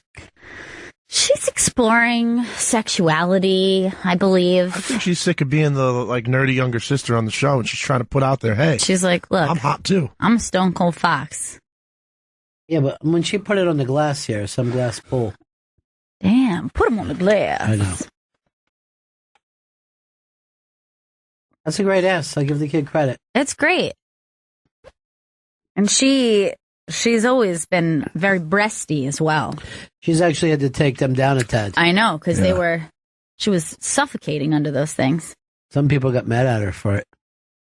And that looks like a twerk. That looks like a mid-twerk shot, to be totally honest. Well, it is. She's quite the sexual being, you know. For a long time I was saying, Vito, this is creepy, but she's putting it out there. She's loving every minute of it. Let her be what she wants to be then. Enjoy. Long may you run. That's what I say. Her boyfriend looks like our intern, Connor. It does. You're just obsessed. I heard about another girl that liked Connor. Who's that? I'm not going to give it away because we kind of make the announcement on Thanksgiving, but it's part of the squad's younger sister. Really? Yeah. At a Connor thing. Connor got a lot of attention last night. He did. The ladies love. What isn't there to love?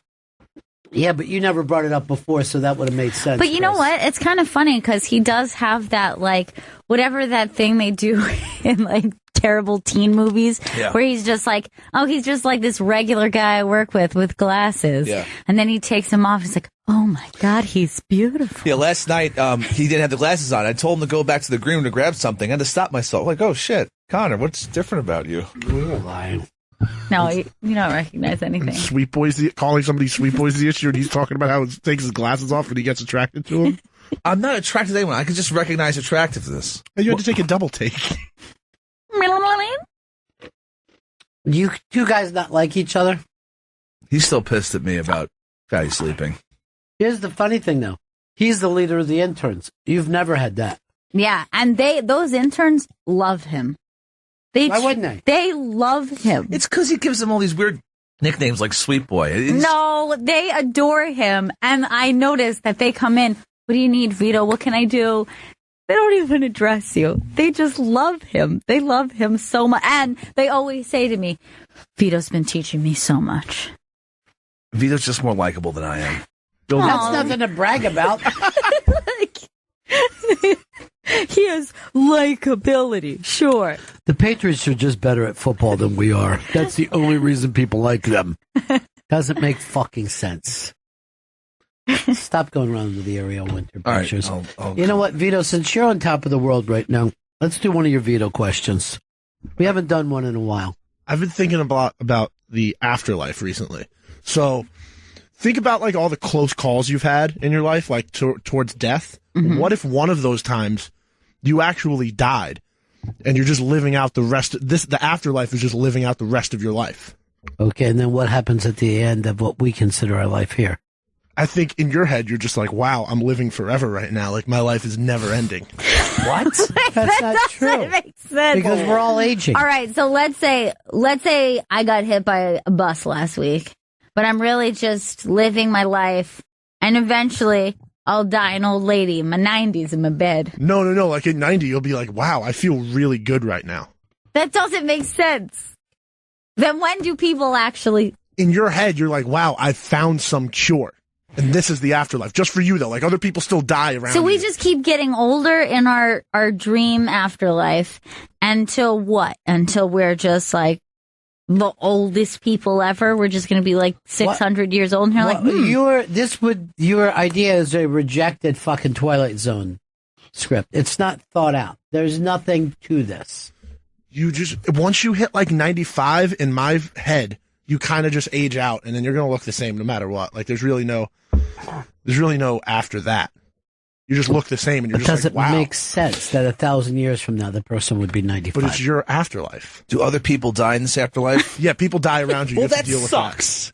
Because then you're just the oldest man alive, and it blows. I didn't say you're it was not. good. You don't even exist. The whole thing is made up. And by the way, none of this is true. Life I mean, it's is not made going to up happen. as a dream. So even if, like, we were talking about assisted suicide before... Well, why don't you prove this thing of yours and jump out the fucking window? But it wouldn't. And even if you hit the goddamn ground, you'll still just think that you get right back up and make it to 90. That was a close call. Just brushing in that situation in your head, you would go to, oh, I never jumped out of the building. Yeah. What? This might be your last one. You're not thinking about these enough. All I do is think about this. Well, give us one that's better than this, because this one stinks. I mean, this is seriously. This is as damp as your forehead is right now. And you are panicking with how bad this is going. Your shower thoughts stink. Hey, by the way, I'll just point this out. I hate everybody that has moved to 37 because we don't get to see any of our old pals anymore. No, I don't like all the... I've still not adjusted to the Disco Dan is out of our lives. I hate it because Disco Dan used to be down here. All the time. And we brought that up as a pro. When we moved offices down here, we're like, well, we'll be closer to Dan. Right. Who I consider my own sweet boy. Lauren down the hall is gone now that she's Lauren on 37. Yeah. Who else are we missing? Denny. I thought Denny's just like farther down, but you would expect that he was on 37 because even he's not just that around as distance. much, yeah. Who else? Christina is no longer on 37. She's no longer on 37. Where is she? I mean, she is on 37, no longer on 36. Okay, that's crazy. Excuse me. Yeah, she's just completely out of our lives. Yeah, I forgot. And all of these people would have been our neighbors with our new office. We would have been looking at Denny. Every our day. glass office would just be a view of Denny. I'll tell you, we've been fucked over a lot this year, but that's the most fucked over, I think. Mm-hmm. And Chris did not take it well. But he doesn't know how to fucking get things done. You even go in that office? I know you were staying out of there for a while. I go in there sometimes, but He's learned to embrace it a little more, but he still is not pretty... as much as the old days. No, No. That used to be a sanctuary. yeah, my cave. That was my man cave. I thought that's what you called your asshole. That's what you meant when you invited me over?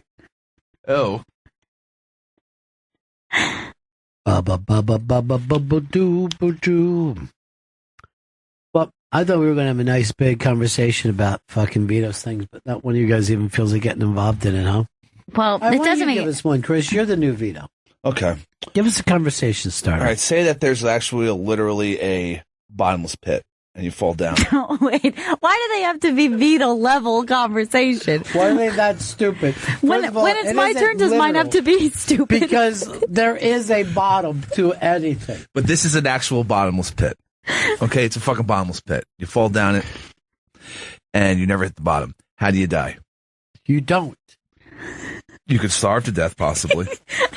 I mean, because if people think like, you fell down a bottomless pit. You know what the fuck? You'll be crushed by the gravitational pull of the Earth. That's because good. you're not making any fucking sense. Or you burn in the Earth's core. But there is, what you're saying is something a 5-year-old would say. Yeah, does all of our conversations have to be like this, Vito level? Yeah, Vito level meaning stupid. But don't people die when they jump out of buildings before they hit the ground a lot anyway? What? No. I know that people say that. People. Oh. Dan. Dan, we were just talking. He's not allowed in. He's not allowed in. He's not allowed to come in here. We were literally just talking about you. How is that possible?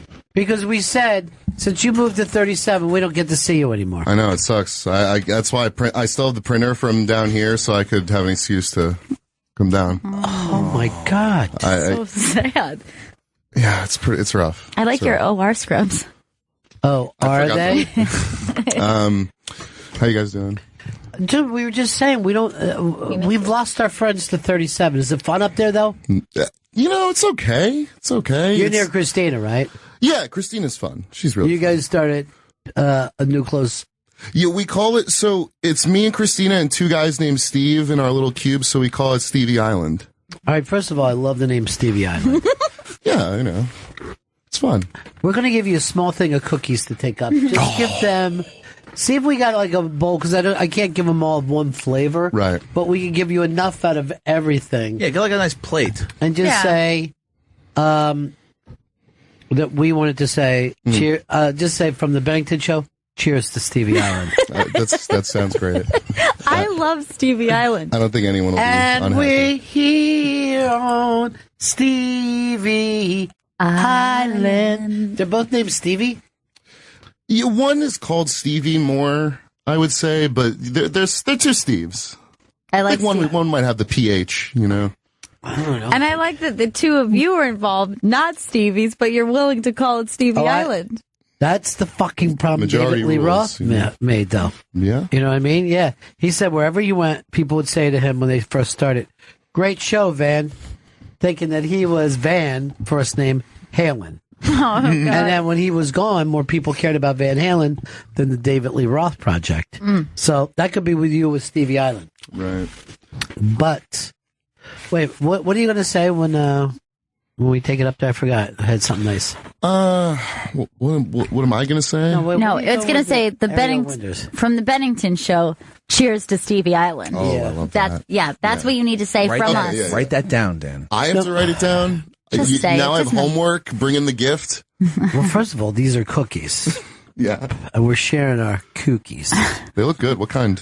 They're all different kinds there. They're from Maureen, who somebody that should be a professional baker. So who else do you hang around with on 37? A little bit, everybody, it's meeting a lot of different people. It's kind of like the whole talk department. So Comedy's all unified up there now. Yeah, in one area, one nation under Jack. Jack, right. Hey, do we know if we're doing the next Life in Comedy or? I was told one thing. We need to confirm it. That was going to be in the new year. But then we wouldn't be able to do that other thing. The thing that Jack came up with. You know what I mean? Yeah. Who'd you hear it from? Don. Don doesn't care. Okay. So we should. I mean about our show. We should talk to Jack. Yeah. I'll set up a meeting with us. And Jack. So how you put it? You put them all on a plate for him? Yeah, I'm getting a nice cookie plate. It's nicely segregated. No two cookies rubbing against each other. But that's the Trump way now. Mm-hmm. We didn't see you. Were you so happy about the election? Ron, it was a tough one. You started with Bernie. then I started settling for Hillary, and then I was like, I get Hillary. I'm with it. First lady. A lot of people blame this on the Bernie Bros, and then Elizabeth Warren came out, basically being anti-Obama, and just saying he did not fight hard enough, and we forgot the white working class voter. Blah blah blah. I mean, easy to say that now, but they weren't thinking about that the whole time, and no one was like the Pied Piper who suggested it. So we lost. It's bad. It's really bad. I like how Bernie's making the rounds now, though. Yeah, well, he's the only one who seems to have any credibility. I think Bernie will not die. All right, that's for Stevie Island right awesome. there. Oh, wow, that's going to be a good thing that Christina and one Steve are out today. Is that right? Yeah. No, Get a selfie pic. Yeah, I'll take one. Yeah. Yeah, and say this is what. Now, what is she doing today? Because it rained, right? Some Tuesdays, Jay Thomas has off, I think, or they record for Tuesdays. I think he travels or something. I wonder don't know. what the deal is about a Tuesday. It's not like you get a 3-day weekend then. No, but your Monday night football's relaxed. You don't have to. That's true. You don't have to get all stressed. I have to record with someone at 2:30, so I really have to go. Take your I'll take the cookies. plate. Thank you so much, guys. Yeah, enjoy Stevie Island. All right. Enjoy those. Go record. Chris, maybe we could get an office across from Stevie Island. It just seems so great. Try to get that in the works. You could be the reef. Forgot my papers. All right, take your papers. Bye. Off you go. Great seeing you, Disco Dan. So good to see you. All right. I doubt There he that. is. I doubt that. Never The young founder. Founder of the People's fucking Republic of Stevie. Old Stevie I'd have Island. pictures of Stevie Nicks all over if I was them. Oh, definitely. They gotta get on that. Stevie McIntyre. Stevie from Eastbound and Down. Yeah, that was the only other Stevie I could think of. What about Stevie McIntyre? He was in first grade with him. How about Stevesy? He was fast. Stevie was my first black friend. Really? Mm-hmm. Which I used to refer to as my parents as some kid. Just some kid. Don't worry about it. Me and some kid in school got in trouble today. Some of the Congress bitching over Bannon because they want Trump to be a traditional fucking Republican. Mm-hmm. But that's not who me and my cohorts have voted for. No. Not your alt-right. They had to convince Trump not to go to the UFC fight on Saturday night because, look, you can't go. It's going to be too crazy. If I was him, I would have went.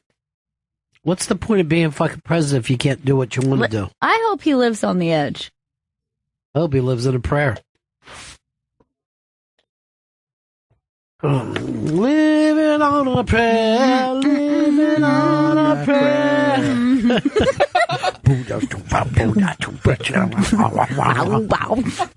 Fucking stupid ass song. Bon Jovi just had his 6th #1 album. What? Is it of new stuff? New stuff, yeah. Yeah. He's still on top, man. Oh, yeah. Even without his guitar player, no one gives a shit. Mm-mm. The ladies love Bon Jovi. He's so much like Connor in that way. Jesus Christ, you won't get off the Connor thing. She loves Connor, Ron. I don't get it. Everybody does. Once I saw him without those glasses. Good looking. Mm-hmm. I feel bad for Nick. He's the guy. Oh, I know. I really do love Nick. Sweet boy. Nick's more like a brother, you know? Yeah. Or Connor. He's like a bad boy getaway. No. What? Chris, What's wrong with what I just did? Who gave me? Was it Nick that gave me the football update? Yes, it was. He didn't do it on the air, though, right? No, he'd give Nick, it to come on over and give your spy report. Speedo will set you up. Spy report. I got an update saying Jared Goff is starting this week for the Rams. Whoa! That's a game I'd like to see. Yeah, I want to see what the hell this kid's been doing in practice. I was mad that they didn't start him when they played the Eagles, because I always like to see a number 1 versus number 2. Like, I'll always look forward to a Bucks Tennessee game now, because one went number 1, the other went number 2. Well, everyone lost when Luck was playing RG3, back when RG3 actually played. Yeah, that's right. Now no one brings up either one of their names. Because RG3 has been on injured reserve for the last, seems like 3 years. And even Luck, he's not, you know what I mean? No one brings his name up. Nope, because they don't have an O-line. He was the original Wentz. Yeah. Like, people are like, he's going places. He's like Peyton. And they're getting the second Peyton in a row. Nope, you haven't gotten the second Peyton. Well, you got the kid in Tampa. Winston. And the kid in Tennessee. Mariota. And Winston jumped out to a really early lead in that. But Mariota now is probably the guy that you'd rather have. Yeah, I mean, he took like what? He put up like 47 points against the Packers last week. And just plays very steady, very consistent, has a good attitude. Where, if you watch the Tampa game, something crazy is going to happen. Winston always seems like he's on the verge of like an emotional breakdown a lot of the time, and he only wants to throw it to one guy, Evans. But this is the thing: before he throws, it's staggering. That was a great play, though. This shit was fucking great. Oh yeah, because it worked out that time, but a lot of times it doesn't. Now, you bring up emotional breakdown. Ryan Reynolds said when he did the movie Deadpool, he said he went out and marketed that movie so hard because he was behind it. If this thing doesn't happen, it's the end of his career. So, I mean, they kept making like viral commercials. Then he's alive. Thank God. They were making viral commercials and he was doing everything. And he said at the end of it, he had a fucking nervous breakdown. He said his body was going crazy. He went to the doctor thinking that he had something seriously wrong, and the doctor's like, it's anxiety. Oh, my God. So this fucking moron almost killed himself for the Deadpool For franchise. over Deadpool.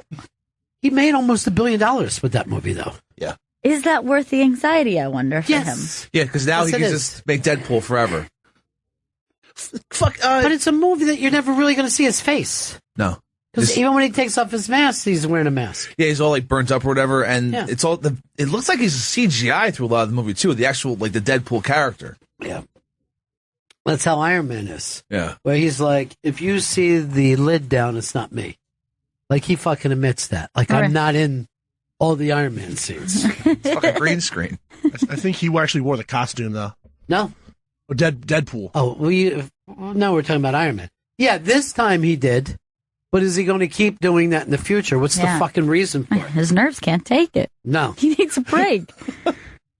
And he's also doing the Jim Carrey voice. I didn't see Deadpool. Oh, he just rips off Jim Carrey for Yeah, that's what I've heard. Yeah, Pet Detective for Which I fucking love. 2 hours. So, perhaps. Okay, then. Imagine if the Pet Detective had a lot of guns. And he was going like this. Looks like you're getting 2 bullets in the face. Subtle humor. Now I'm turning around and facing the camera. He's breaking the fourth wall. And fifth. What? Holy shit! And then they also copped out on the pansexual. He did not have any boy sex the way he does in the comics. In the comic books, he likes all flavors. In the movie, though, he just had like I think a stripper girlfriend. Yeah.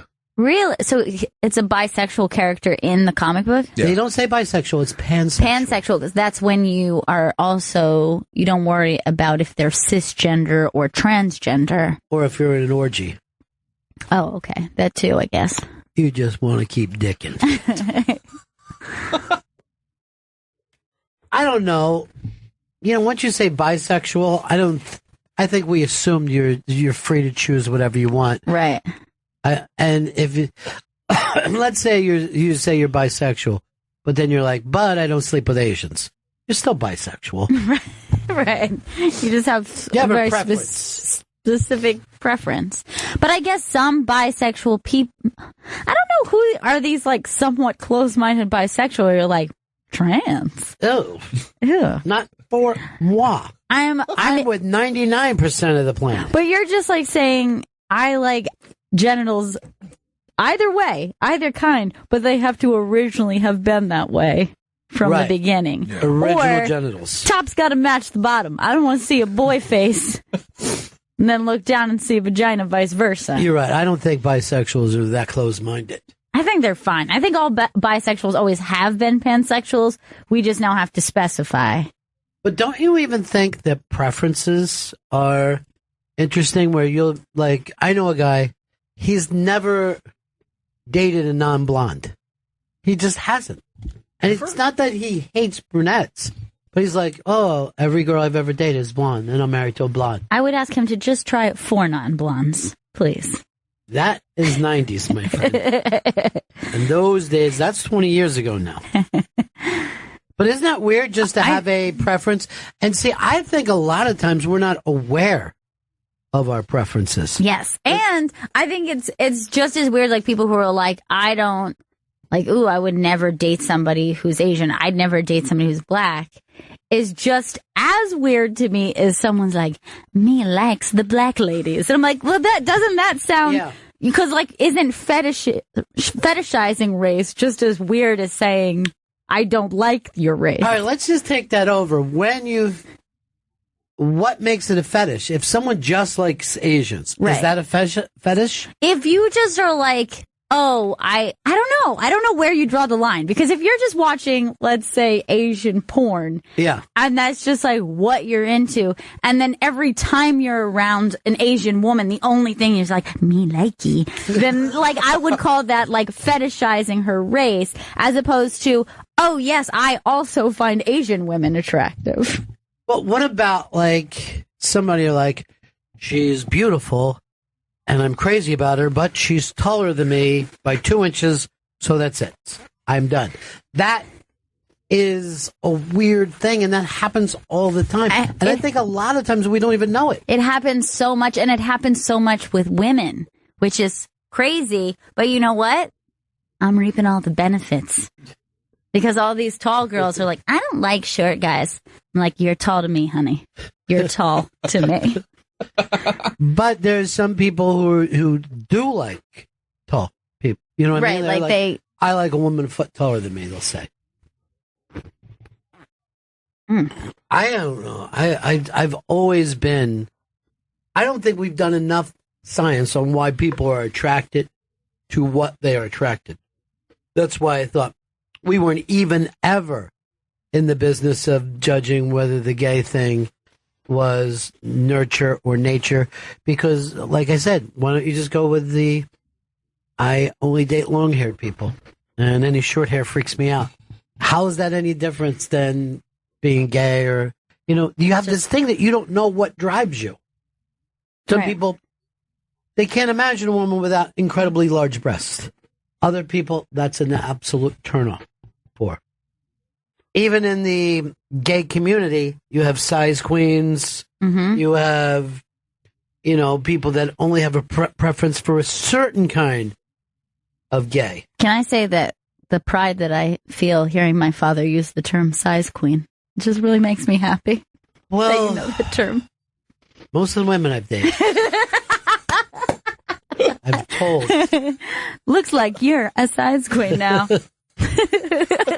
Now, Chris, your thing is you won't date women that'll stay with you. That's my fetish. Do you have anything like that? Well, I always liked women with like tattoos and piercings. I always found that like aesthetically pleasing. Uh-huh. Now, do you know what age that happened? Maybe in high school, I think. I mean, I think in high school is when when piercings I think became very popular. So maybe it meant something to you because it was like older girls, girls. Or a rebellious nature that you like to see yourself in. Sure. Mm-hmm. Or it reminds you of a sailor. What about you, Vito? I always like girls that aren't really small. I like kind of when they have a little stomach bump, not pregnant bump, but enough that comes above the jeans. I like a girl with a little bit muffin of meat top. Not a full-on muffin top. You like a girl with not a full gut. I like that, Vito. That's great. I like a girl that's she's carbon up. Why? Why do you like that? I don't know. I guess it makes me it makes me feel less worried about oh my God, am I going to suffocate you? Jesus Christ. That's sweet though. And I guess because it looks, one thing I've always hated is anytime I have been with a smaller girl, everybody's like, hey, look, it's like King of Queens. I'm sick of fucking hearing that all the time. Hey, look, it's like any fat guy, little girl. Bigger than the King of Queens. You tower over him. At least later seasons he got when he lost weight. Here's a very weird one.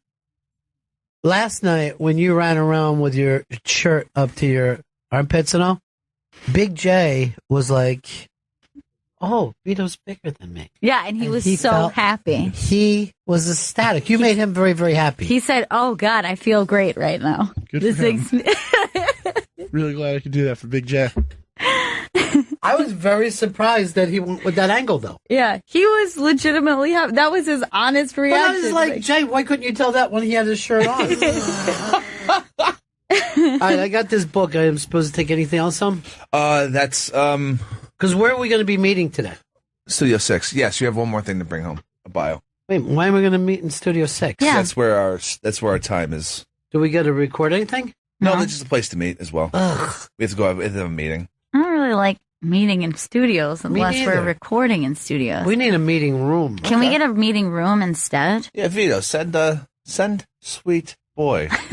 He's done too much. Sweet Boy's done too much. I'll just call reception. Okay. Oh, that's nice. If that's your preference. Why are we meeting again? GPS? We have to go over some GPS things, and then that's it. That's what we have to go over. Then why say that's it part? I know. It's a little weird. Confused everybody. I gotta check my new Uber. I canceled the Uber today. And I think they're gonna turn on me. Oh, no. I think I'm down to a 3-2. Oh, God, that's bad. I was Ubering in Philly. They are friendly. I mean, they are just really friendly drivers. I had 3 different Uber drivers in Philly. Every one of them. Great mood, chatty. How's your day? Where are you coming from? Yeah. Where are you going? Everybody outside New York is friendly. Yeah, I know. And normally, it's a rare thing to get a chatty cab driver, and then you're like, oh, that was either annoying or it was a good conversation, depending. But for the most part, it's quiet hour in there. It's just very chill, relaxing, staring out the window. He's thinking about some shit. Maybe he takes a call on the other side of the world. That's it. But every one of them were like, where are you coming from? Mm-hmm. And where are you from originally? What am I under? The help when I look, Chris? You go to help. Well, I'll find out for you right now. I can never remember. You go to help. Yes. Then you go to... Oh, my shit's still starting up. Oh, Jesus Christ. It's the app, man. I'd love to see if my Philly Uber drivers upped my score. I'm sure they have. Those friendly fucks. Account and payment. Was okay. Then account settings and ratings. Okay. And then and what? There's one more thing I gotta remember. I'd like to know my rating. Yes, that's it. I'm still a 4.24, holding steady. I'm a 4.4. I know, Gail, you were higher than me, right? Yeah, I was. What are you, Vito? I'm at a 4.7 because I caught once I found out my score was so high, I started only using Juno. Then I don't want to hear your thing again. You got to be able to compete every day. No, I'm gonna. Let me tell you something. If I had a fucking 401 and I'm going for the batting title, I'm going to play the last game of the season. You got to. I'm not sitting it out. I'm Jose Reyes in 2013. Bullshit. Chris, where do I go again? Help. Accounts and payments. Yeah, account and payment. Then Ratings? There should be something that says ratings. I didn't have that. Yeah, I don't have that either. Hold on. Oh, account settings and ratings. That's it. And then I'd like to know my rating. All the way down. Submit. Submit that shit. 4.52. Is that about the same as it was? Yeah. I think so, It's a little higher. Yeah. Because I think I went up to a 4.4. I'm never going to get out of this 4.2 hole. It's like a bottomless. It's literally a bottomless But pit. they still pick you up. That's the good thing. Yeah. That's all we really want. Just fucking bring me to where By the way, I'm so like weird right now. I was like, did we talk about bottomless pits, or did I just say that like that was some old conversation that we had? That Chris brought up. Hey, Darren, what's up, buddy? Hey, Bennington. I just want to tell you a quick story of what just happened and how much I fucking love you guys. So, I had a client get out of a meeting, and we jump in my car, and I start it, and the speakers are up. Yeah. And it says, it's Gail. She goes, so say you're watching Asian porn, and Ronnie's in the background. He goes, yeah. And the fucking client looked at the speakers with their head cocked like a fucking dog I get in the street. So classic, guys. Love you. People watch Asian porn. Did you explain then that we're related after that? We don't watch it together. That'd be weird. But we've each seen it. We're two adults. Yeah. I like the blurry genitals.